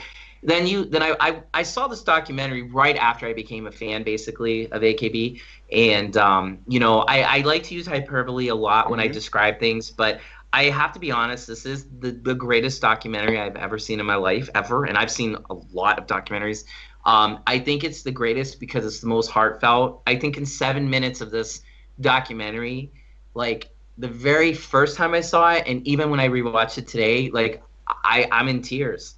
I'm a total mess, and it just gets worse, the more you watch, because it's just one emotional roller coaster train wreck after another. But this one in particular hit home because I was there. I saw with my own eyes the devastation. I saw a boat sticking out of a house in Ishinomaki. A boat. I'm talking a big ass boat. I'm not talking a little boat. And I saw it. It was just, the whole city's just gone. And when I saw that, and then I watched the documentary, which I saw after, it crushed me. And it made me like Iwata Karen even more, I never really liked her a whole lot, but then it was like watching that made me realize, like, my God, this girl left everything to come to Tokyo to do something. And then here's AKB thinking, what can we do for somebody? I mean, that's the name of their one song. And even surprisingly, many people might not know this, to this day, they still go up there. They're still they're the only group that does it. Once a month, they go up. They still give cheer. They still give joy. You can bash AKB all you want. All the AKB antis, screw you, because they gave so much money and so much time to all the disaster-stricken areas, and they were one of the first to do it. They did it in, June after that. That was when they went to Otsuchi, I believe. Around there, I want to say. And that's incredible. Started in June, yeah. That's amazing. I mean, as soon as the roads were clear. And I'll stop there, but I just want to say, if you're an AKB fan, before we even go any farther, you have to see this documentary. It is a must if you're a fan, because of this, just even what you just said, Robin. It's unbelievable. All right. Then we moved on to this location, and they were already talking. Oh yeah, we forgot about this because of the disaster. The 22nd single Sousenkyo. That was also the big one. The Achan versus Yuko, because the year before Yuko won, and the year before that the first one was Achan, of course. So they were still very tense. You saw backstage talking about that. See Miyazawa side just saying weird stuff. Look, I'm getting hives, I'm getting spots, and just weird on that side. Umeda Ayaka thinking, can I make it? Can I be in that position? Will my rank rise? A lot of members seeing nervous on that side. Go ahead. There was a little bit of Tomochin foreshadow. She's used to painful situations. Yeah. She was kind of laying the groundwork for what would happen, in a year, 2 years. Yeah. They showed up. The first one they did was Yokoyama Yui. That just seeing her on stage, just completely hyperventilating. Just can't help. She's very happy, but it's just she wasn't expecting this. Why is her rank so high? Because she was actually still a fresh member, because the other her generation members were in Team 4. So seeing her on that side, just very see. And then what you said, Tomochin finds out she's not anymore in the Kami 7, just ranked down, and it hurts. It hurts a lot. Going on, it's a 5th place for Mayu, then 4th place for Shinada Mariko. Surprisingly, 3rd place Yukirin, beating Mayu for the first time and unbelievably high. And then of course number 2, Yuko, and then first Achan. Then Yuko says in her speech, the votes are love, and then 139,892 for Achan. if you compare that what it is now, it's unbelievable that it's still 2011 was their highest year, 2011, 2012. But the votes, the number one vote, didn't have as much as what this year was, 439,000, like Yeah, almost something four like times that. as Yeah. much. It's insane. Even though this was their peak, like we said last week. Um, of course, the famous speech of Achan. It's like, you can hate me if you want, but please don't hate AKB. And then you see the after effects of the Sousenkyo. And I, go Oh ahead. yeah. I just can't get out of my head though the Mitsuaki with Oh god, yeah. one get girl down. making fun of her. Get You down, can't yeah. even do it. Yeah, Yeah, this was she so made funny. a career out of that one because it Yep. was Oh such a my legendary God. speech. Tomachin hated that on Messi because Oh, she's yeah. like, Oh, she If was they like, could "That's my tell. friend. Don't do that." Yeah. Like, that's not Yeah. funny. Yeah. it's not funny. That hurt. Yeah, but this really hurt me because it rarely happens. Oshima Yuko is standing alone, and Oh. the feeling. Then Shina shows up, and you hear her just wailing, crying, burying herself in Shirunda. She got hurt. It was horrible. Even though it's second place, she felt like what did I do wrong just to be third place? And that's why Sousenkyo is like, we have good times to talk about Sousenkyo, but there are a lot of bad times. Even though it's a group, it's still a rival. It's like Achan said in documentary, why are we fighting against each other? Why are we battling so much for this position? And I don't know why, but I think Sousenkyo is very necessary in that kind of order because it thrives them, it gets them more out of them. So you need that competition. If everyone friends with each other, then they don't You know, do much effort. you don't Right. evolve if you don't have competition. So Mhm. Exactly. A little kind of funny little side note though. Mariko Shinoda is like 5'6". yeah. You see how big Yeah, yeah. her and Maru are? And then there's like little Yuko. And like, Yeah. it feels like her kid. When I saw that, I didn't know how big Mariko was. I was like, was she like 6'5" or something? Right? Like one just towering over everyone. And it's funny because I'm taller than Mariko then. But Uh-huh. it's like I'm like 5'7". So it's just funny because then that means Yuko is like Yeah. Right. Takamina must Yeah. be like a I know, fork compared like to the ground. It's just A little funny. short on that side. Had a little fun. It was like a little funny, not meant to be funny moment to me, but Yeah. I don't know. But yeah, that whole part was gut wrenching. Well, then we moved on to Yukirin. You know, she was just Yukirin. I think I never see Yukirin cry at a Sousenkyo. I think I rarely see Yukirin cry. She's always the mind is like it's fine. Maybe she's sad. She feels sad, but her tears are a very special occasion. I would say. It's like her and Mayu rarely cry. Yeah. But then we did move to Achan, and she's just waiting on Minagishi. And Minagishi's like, hey, I ranked down, man. It's like, what up? Like, you ranked up. It's like... And then you see Takamina just earnestly looking for Achan, and then Achan just loses it more because it's her best friend. And I do love it every time Achan is with Takamina. The shoulder is a special spot for Achan. Yeah. It's like just lying on there, and she feels safe when being there with Takamina. You see more with Umeda Aika. She's like amazing. I think this was her center song that she became. It's I that I don't know what She the was song title is. 22nd place, right? Was it 22nd? I think. What was it? Or no? Am I right? 19th? Yeah. I don't know. This is It- one of them. Was it the center song she got right with the one clip that's being made in a music video without any cuts? Was it that song, or was it the song next year for that maybe? Still, she was on the rise, so it was amazing to see Umeda Ayaka just, you know, if we were talking about underrated members, Umeda Ayaka was one of those.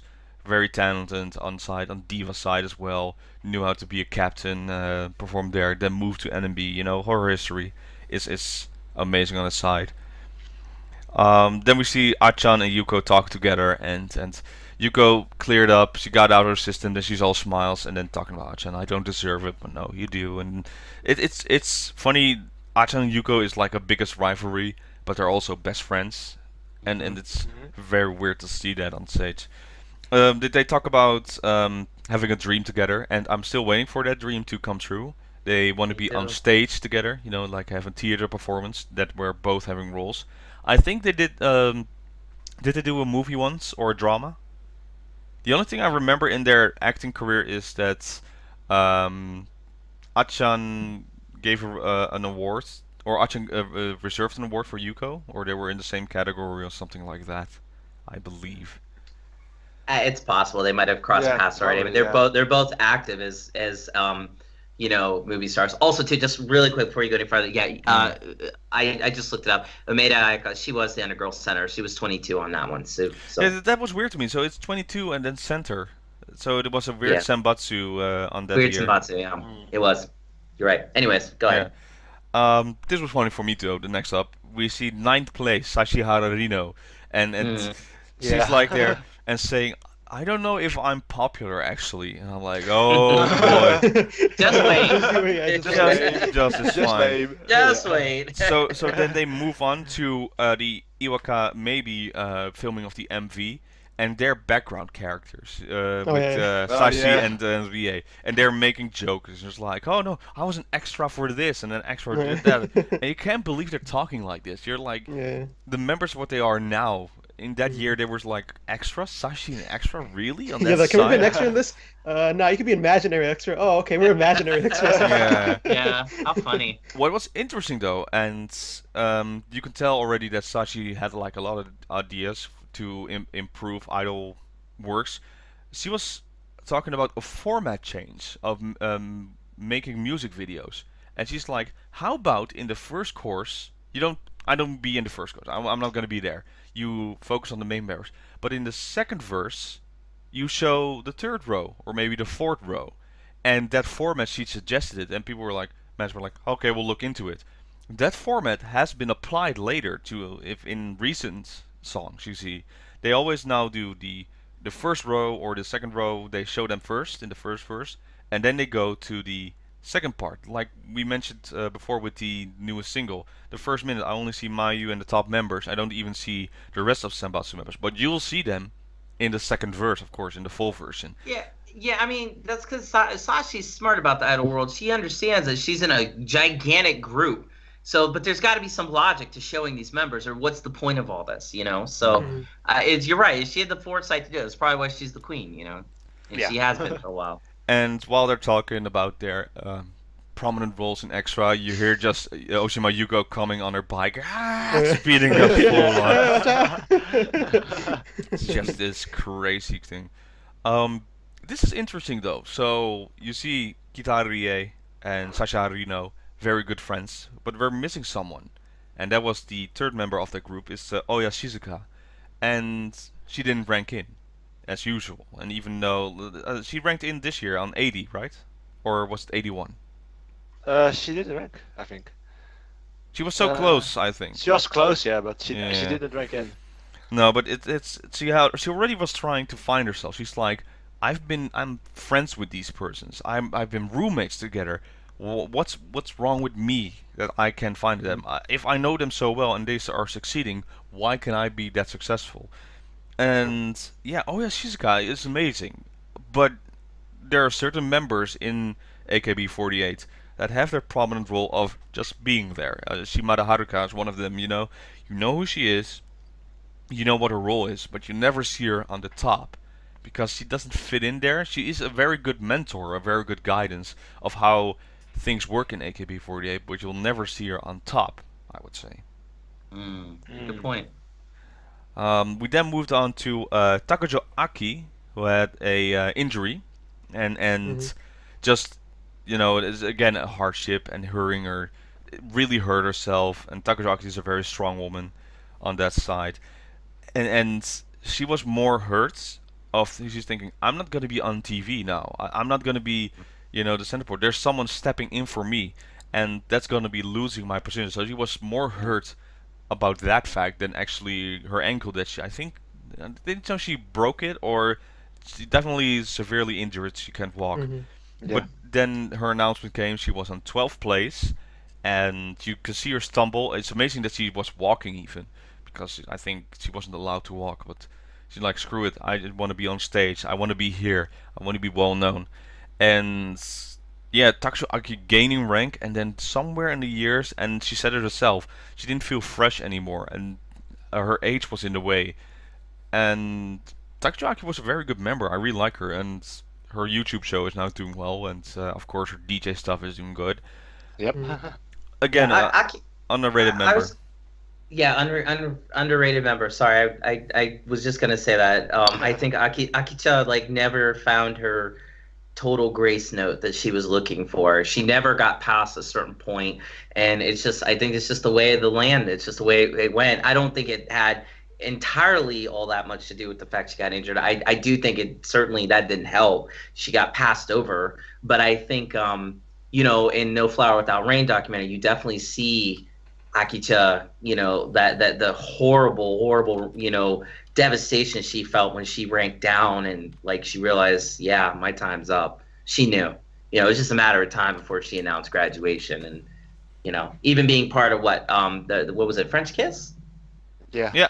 Even be part of that with Mochi, like it didn't help her. You know, it gave her something, but it didn't give her enough to get her into, you know, the blessed zone of AKB, you know, the Kami 7 or anything. So unfortunately, and she was a great member, I agree.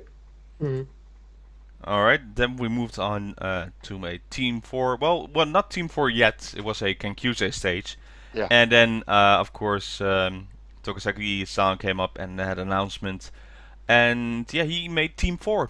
And he's had like a lot of members that I'm thinking, wow, just imagine in a few years what these members will be. I didn't know this member was in there, Mori Anna, and now I'm looking at her up, and what gen is she? She's 9th gen. But she wasn't there for long, I think, right? How many years? Not that long actually. Let's see. Only 2 Sousenkyos. Oh yeah. Yeah, So the second Janken Takai already graduation announcement. So he didn't even participate in Team 4 that much. Yeah. That's insane on that side. Oh, it says here in 2011, September 2nd. About 2 years, yeah. Due to back pain, she graduated. So I think her body couldn't handle it. Sad. So I see that.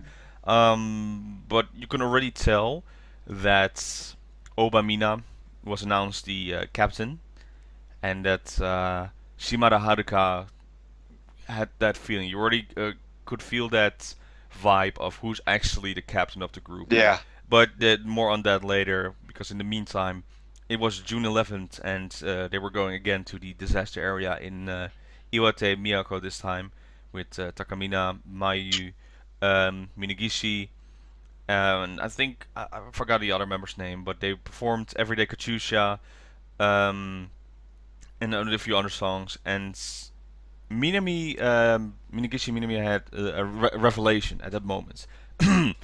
There was this like this little girl that showed up with like picked flowers and just a little bow tie, and she reached out to them. She's like, I really want that to happen, because they weren't even pretty flowers, but the meaning behind it felt so much to her. And you could tell how Minagishi went through that story, and she had like grew as a person on that side. Well, 2 years later, she had more of a revelation that would happen. But it's already good to see that's who Minagishi Minami is right now is just amazing. She has this very calm role, but when in first AKB she was always the attention one. She wants always to be cameras on her, very busy, very aggressive.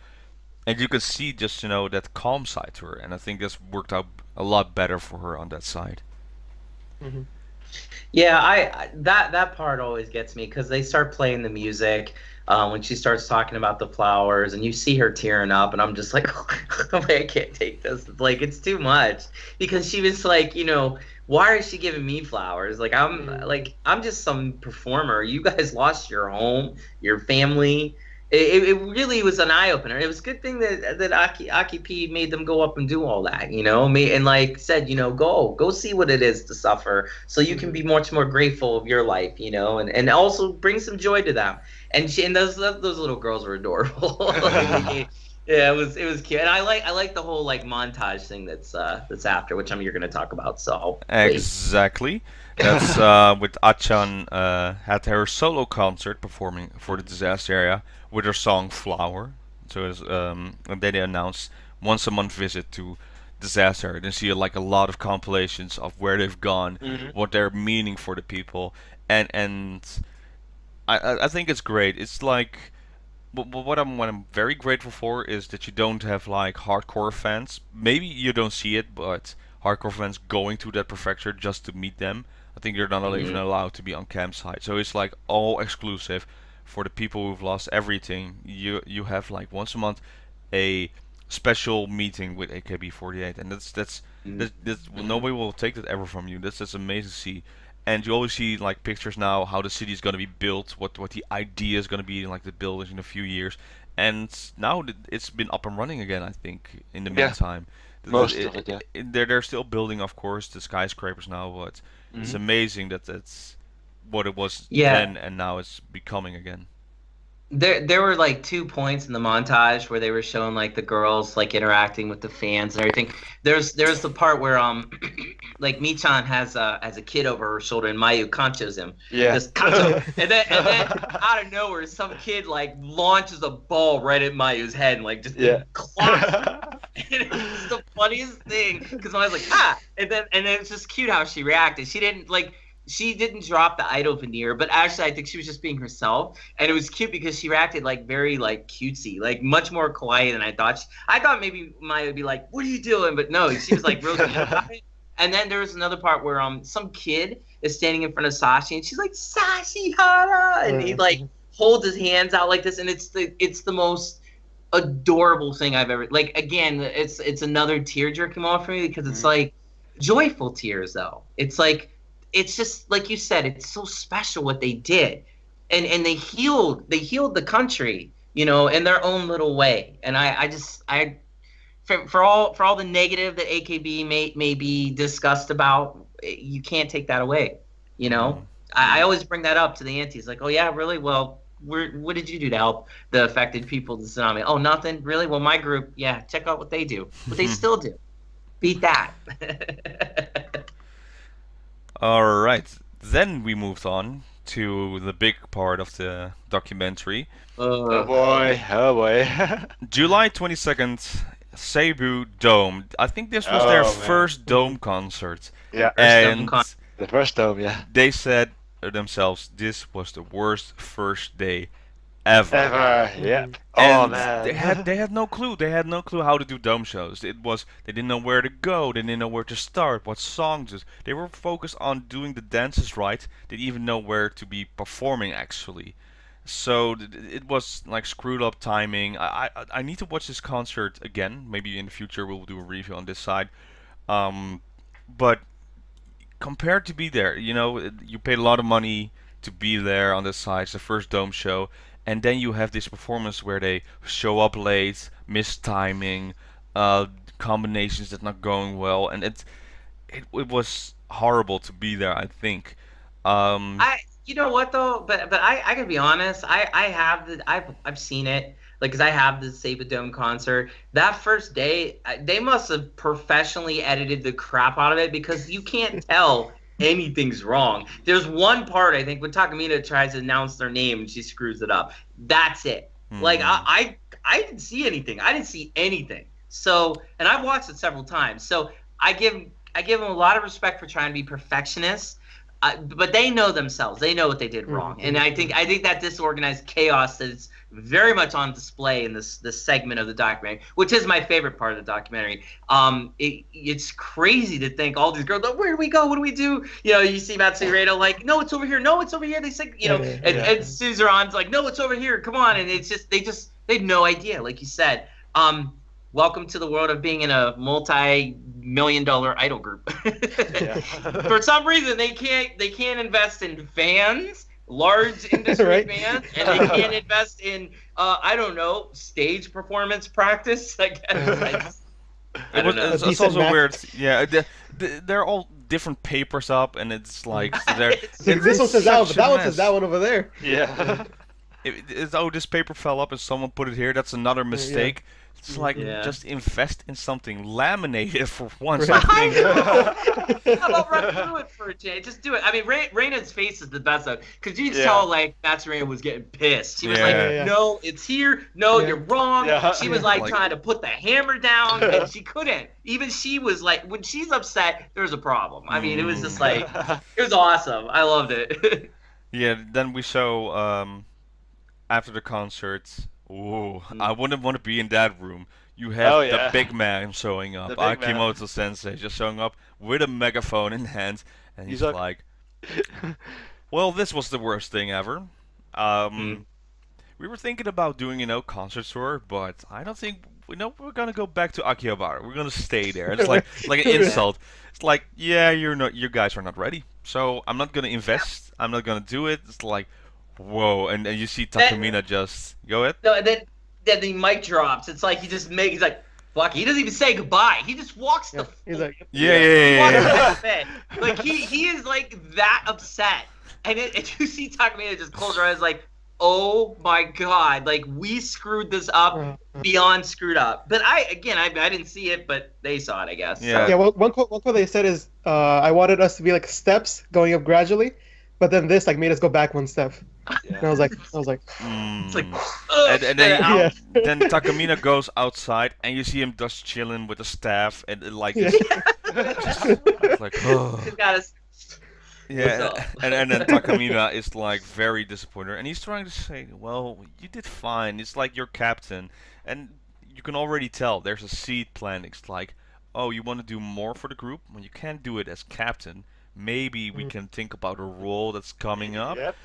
And then you see Takamina going back and giving then, explanation to the rest of the group, and she's like very serious, and you can tell this is the rise of the Sokantaku. This is the idea of what the groups needed, and they are going to practice all night. They did like in the front of the stadium, so I think though they were still remembering now the dance move, so the next day they can give the idea, okay, so we're going to X and we're going to Y, standing like this and this, and you can tell they were planning, and I don't know if that did. Well, of course, it didn't then do it the first day, but this was the idea. We need to plan this with the staff members so we don't get in each other's way.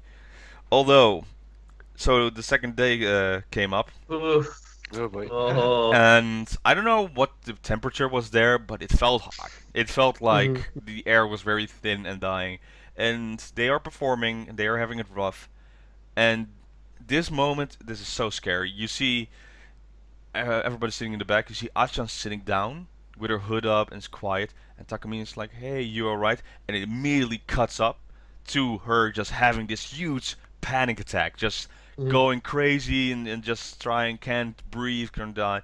And then you have this picture, and this picture has always been used, like what happens in the idol world. You see Achan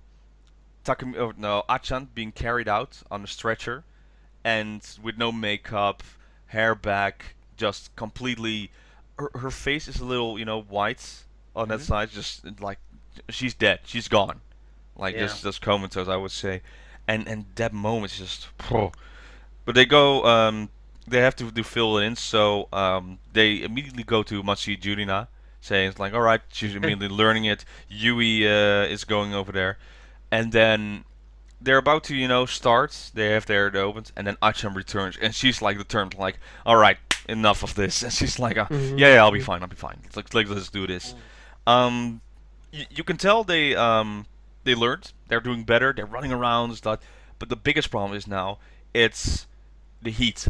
It's under a stage. It's very damp, very calm, and you see them all sweating, all dancing, and there are like a lot of cans for air and like towels everywhere, and they need more towels. You see them just dying out there, and again later Achan just goes, just falls down. She needs to be carried on a chair and then sit in a corner, and it was about their performance from Flying Get, their Sousenkyo song that came out, and the preview came out, so the reveal was there.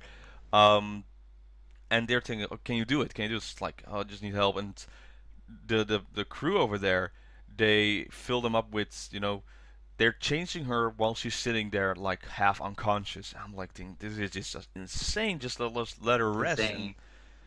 But they're changing the clothes, and MC, you can tell the MC is also a little bit awkward. Thank God you had Takamina and Yuko there interacting with a lot of each other. Achan is just trying to get her breath, and she's like, I'm gonna, nope, Yuko take over, just talking. But then the performing, and you can see like all the energy she has, just trying to do the flying get, and she does it, she makes it in.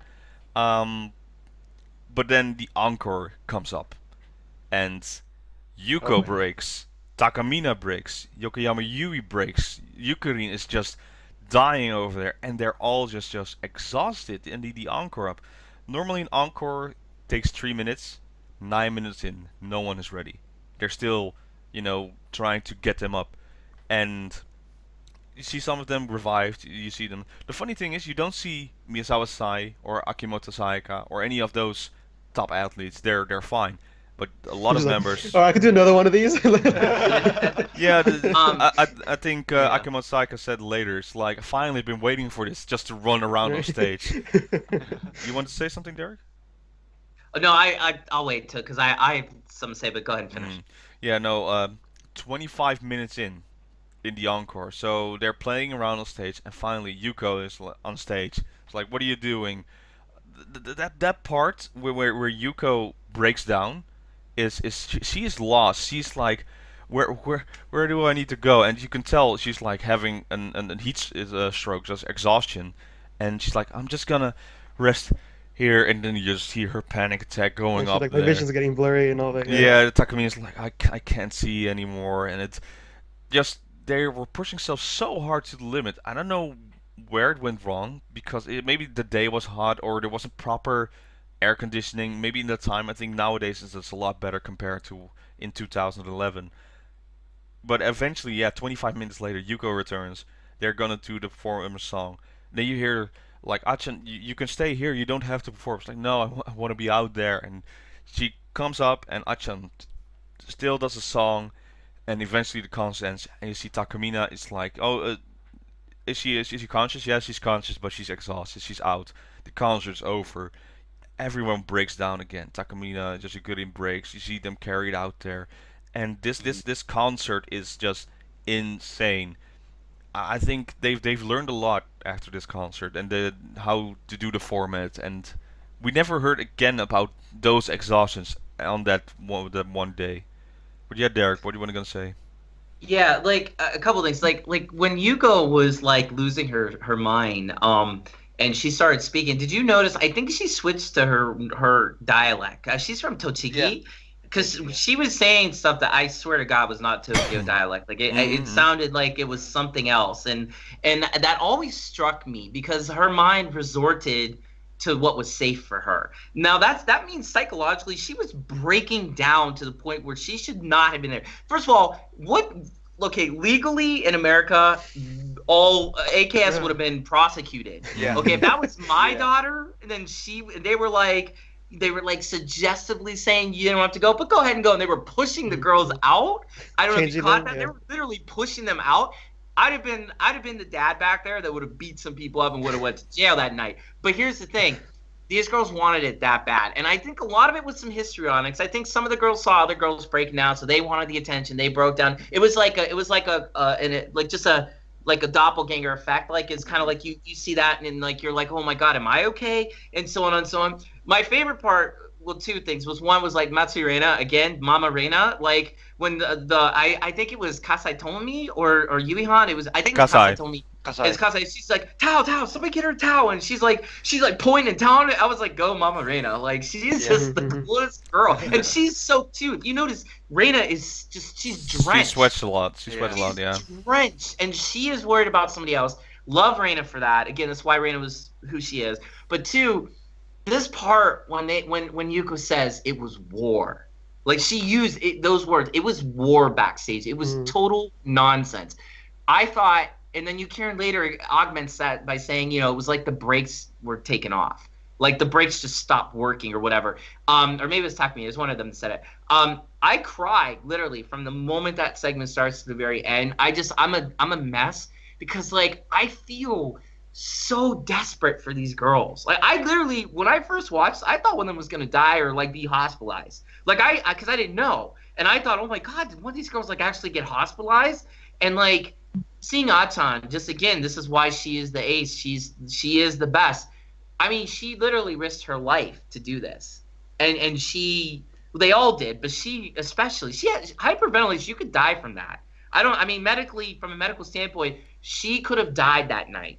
And she did it. These attacks were no joke. It's like, even if you're thinking it's acting, these are like insane attacks. You're thinking.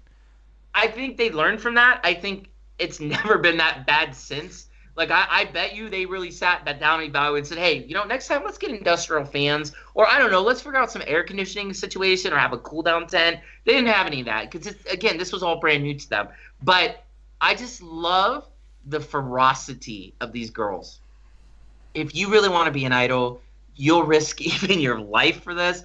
You may say, we live in a very PC era. So, like, people are like, oh, that's so wrong. Yes, there is a lot of wrong. As a parent, like, I would just be so upset if that happened to my little daughter. But at the same time, I kind of would be proud of my daughter if she pushed through it. I'd be like, you know what? If you had that much balls to, like, get up there and risk your life for something you love, what better way to die than to go out doing something you feel here? I'm not saying it's right, but I'm just saying it's admirable. And they did it. And they put on a hell of a performance. If you watch the second day, it's unreal. It's ferocious. And seeing Achan and Flying Get, she couldn't even, she was like up to the very moment the song started, she couldn't even talk. And then she just, she puts it on.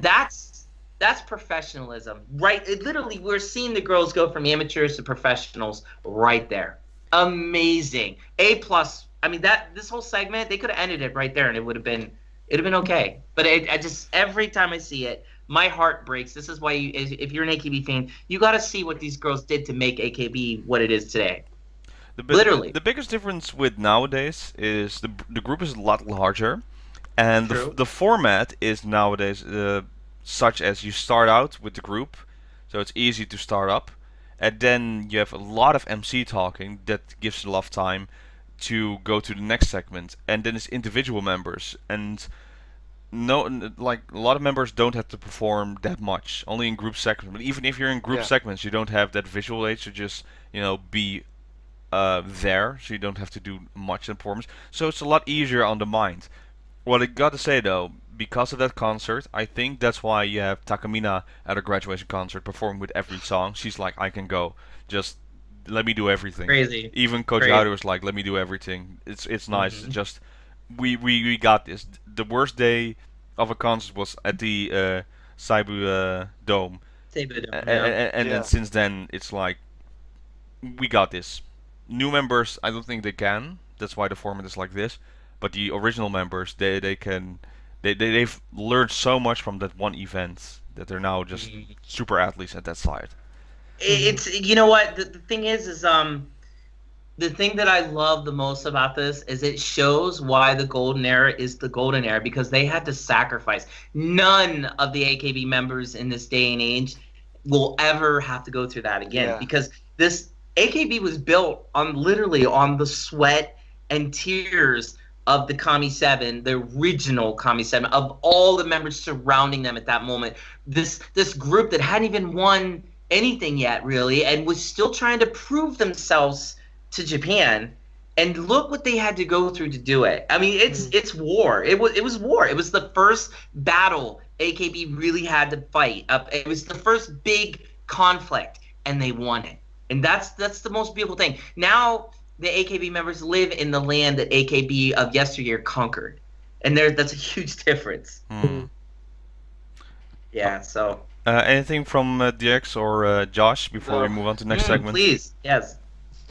Just wanted to say, when I first watched the disaster area visit, it was like, these girls are one of the highlights for the troubled citizens back then. You have to say, you just lost your home.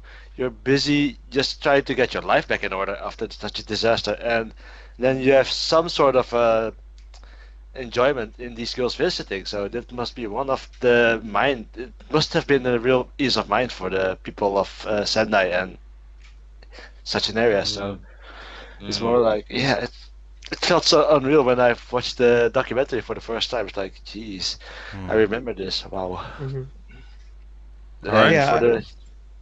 Josh? I have to agree with Derek on that.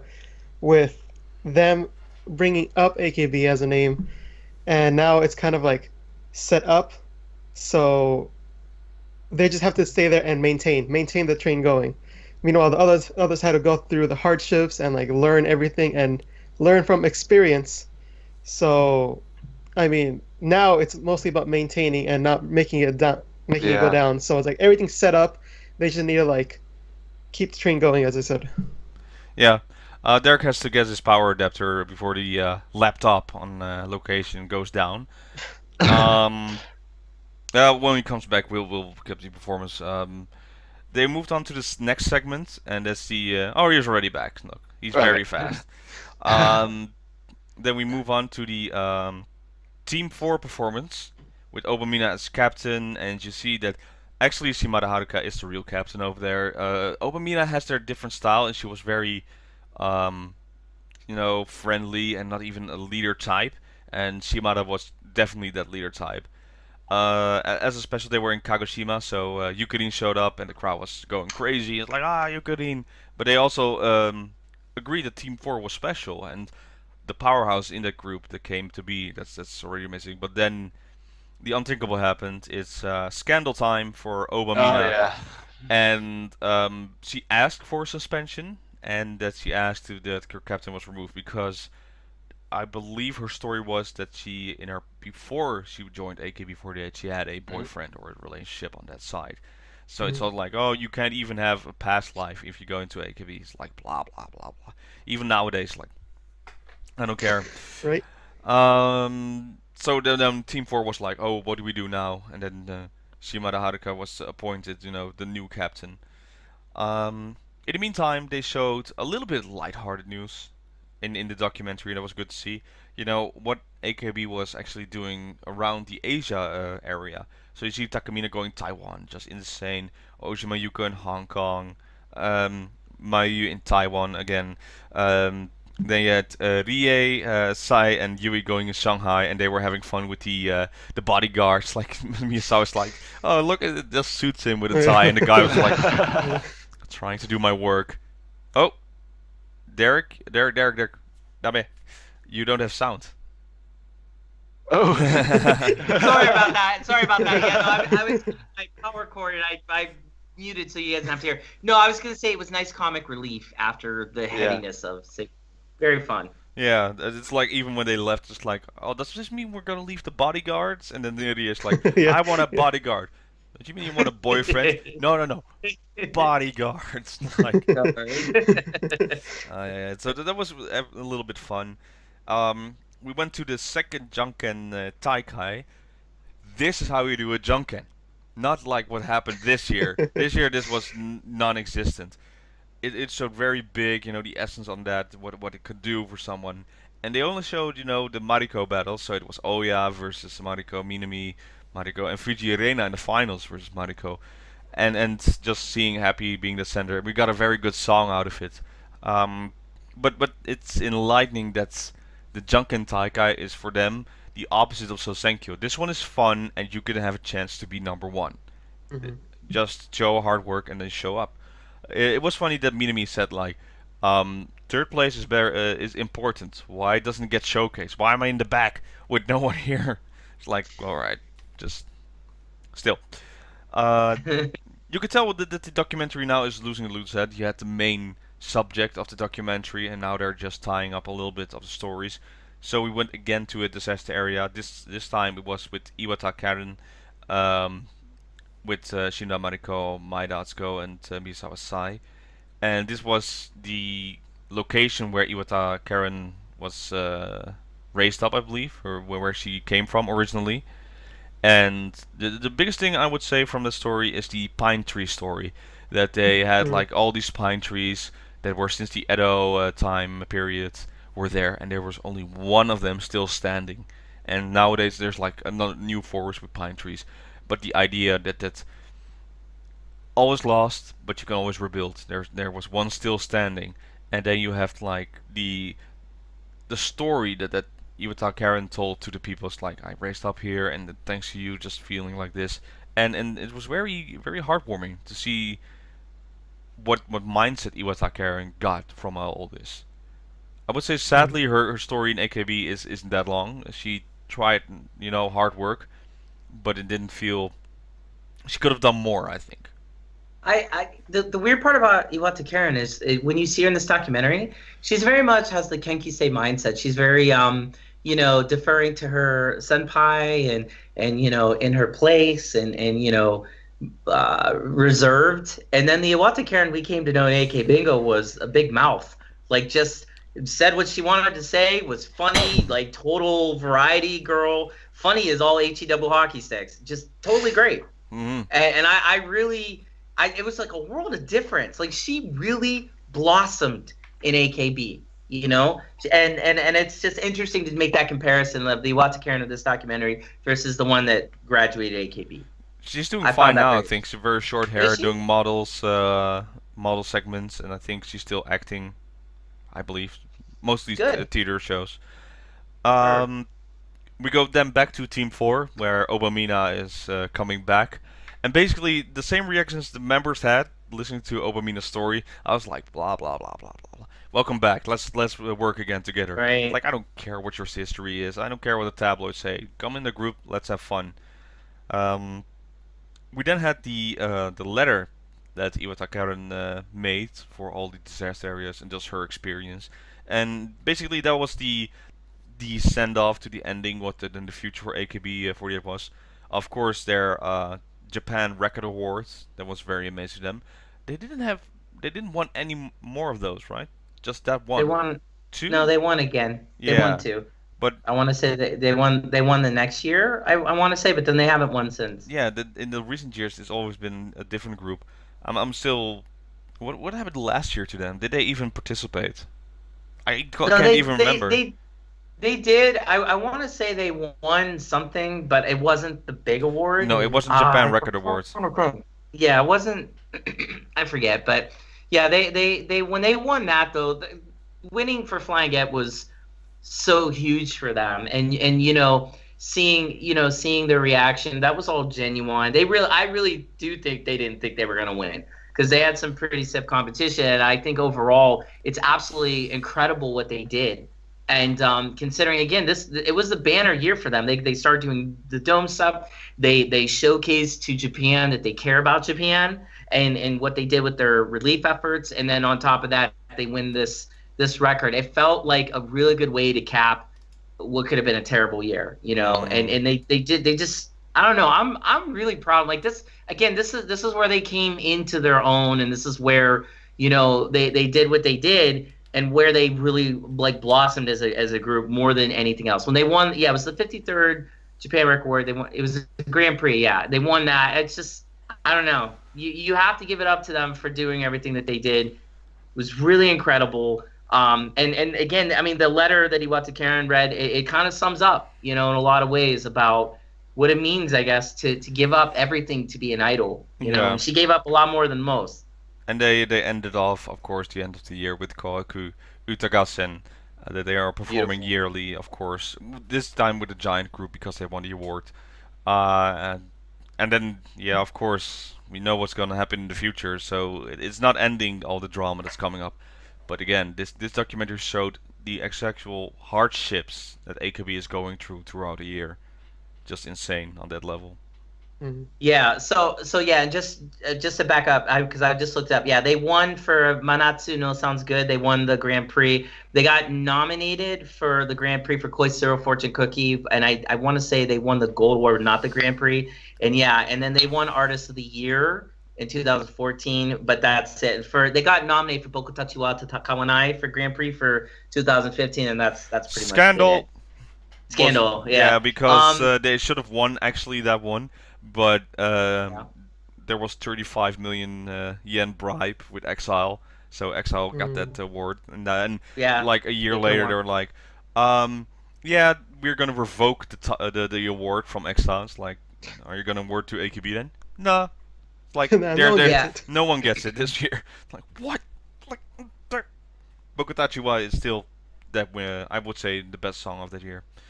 Oh, easily, and I'll say this too, like watching this documentary again, it's a must to see because it's perfectly paced. The music is perfect for it. The music is so emotional. It's never intrusive. It comes in right when it needs to in all the parts of the documentary.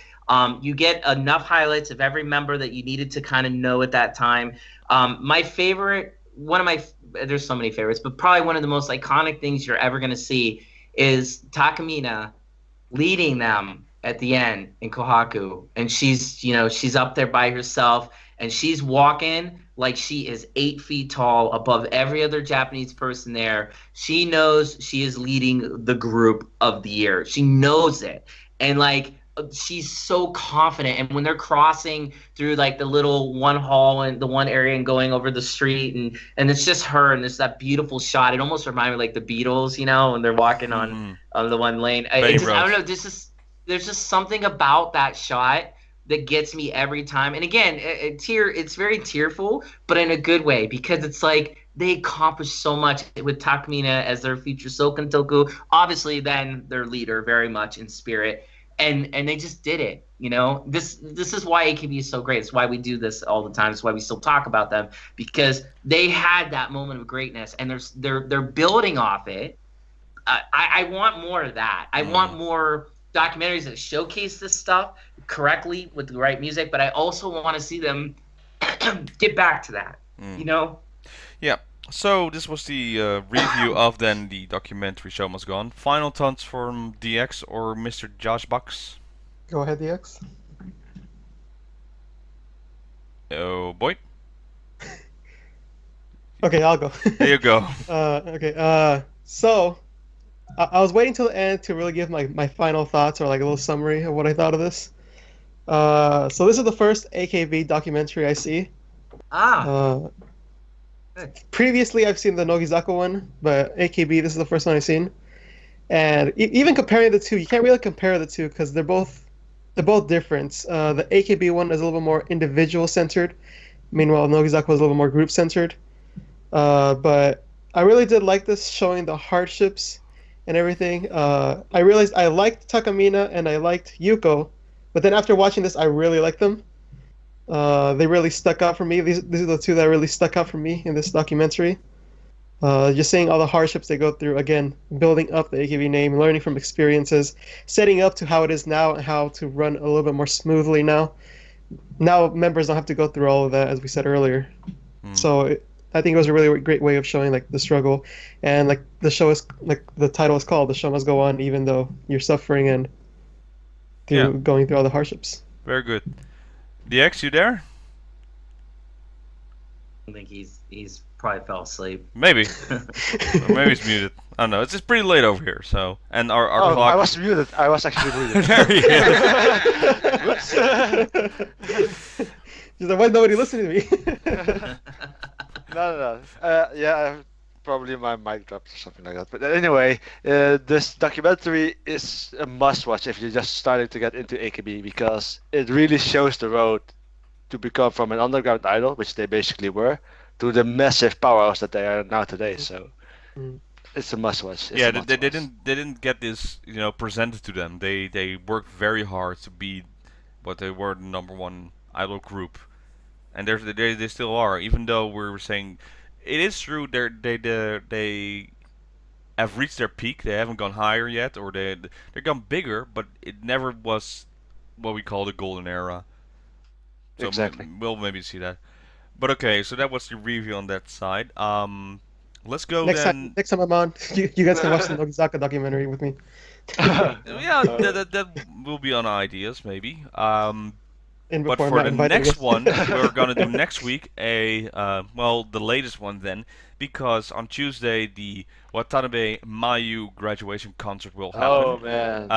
So let's try and find that to watch for next week, and then we review it. And then we'll see you in the future while we do that. Let's go then to our segment of recommendations for next week. Well, I just mentioned the concert, so that one's out of the picture. Anything that's coming up? I would say Keyaki Tekakanai with the whole sports thing. Yep, that was pretty funny. Sounds funny, so I really need to see it. There's a giant egg balloon, and oh my god, I touched someone died. So looking forward to that. Oh god. Yeah. Anyone else? Go ahead, Derek. I'm actually pretty good with that. I actually think Kakanai is it's been so firing on every cylinder. So that I'm gonna second that recommendation. Yeah. I actually want to see Mahardika. Yeah. Oh boy. Wait. Oh, I'm sorry. I was gonna say there. I don't know if we talked about it, but the one episode, I think it was 2 episodes ago, where they went. The new girls went to the waterfall. It was last and, week. Yeah. Yeah. I don't know why, but that moved me so much. I was very emotional watching it. Did you guys feel that way when you watched it? Like, it's a good start for a second generation. Yeah, it's a good start. Yeah, for sure. It just felt very good, very spiritual. Like, I don't know, like it touched something in me just to watch those girls like go through that, and they did it for the good of the 5th single. And they're not even on it. I don't. It's just beautiful that they did that. I don't know. It was a very powerful, unexpectedly powerful show. So I'd say if you haven't seen that, go back and watch that. That's another one. AK Bingo Part 2 Halloween is coming up. I laughed so much this week Oh because man. the costumes were amazing. And again, the one from last year, the costume stole the show again with the what was it? The farmer and the peanut. Just funny stuff. So that's a recommendation on that side. What's coming up? The big one is actually the concert. Just wait for that one. Or if you have a chance, watch it live. Sadly, I have to work because crazy times are happening. Because apparently somebody wants the iPhone 10. That's gonna be fun. So I'll see it later, but definitely we're gonna talk about it that next week. Oh, very good. Okay. Mr. Josh, since you got something, so go ahead. Yeah, I got something. Under construction. They went to Thailand, and they're going around, checking out the sites, going to a dinosaur park and getting attacked by real dinosaurs. Yeah, as Sakurajika said. Yeah, so they're running away from dinosaurs during that episode and everything. That's kind of funny. There's also Nogi Eigo that just came out. Pretty funny. There's a pretty funny segment in there where Nick is crying, and then the members had to like try to cheer him up and like try to say something to him, but they're all like, "What again? Say it again!" And he's like, "No, I'm crying. You can't say that to someone who's crying."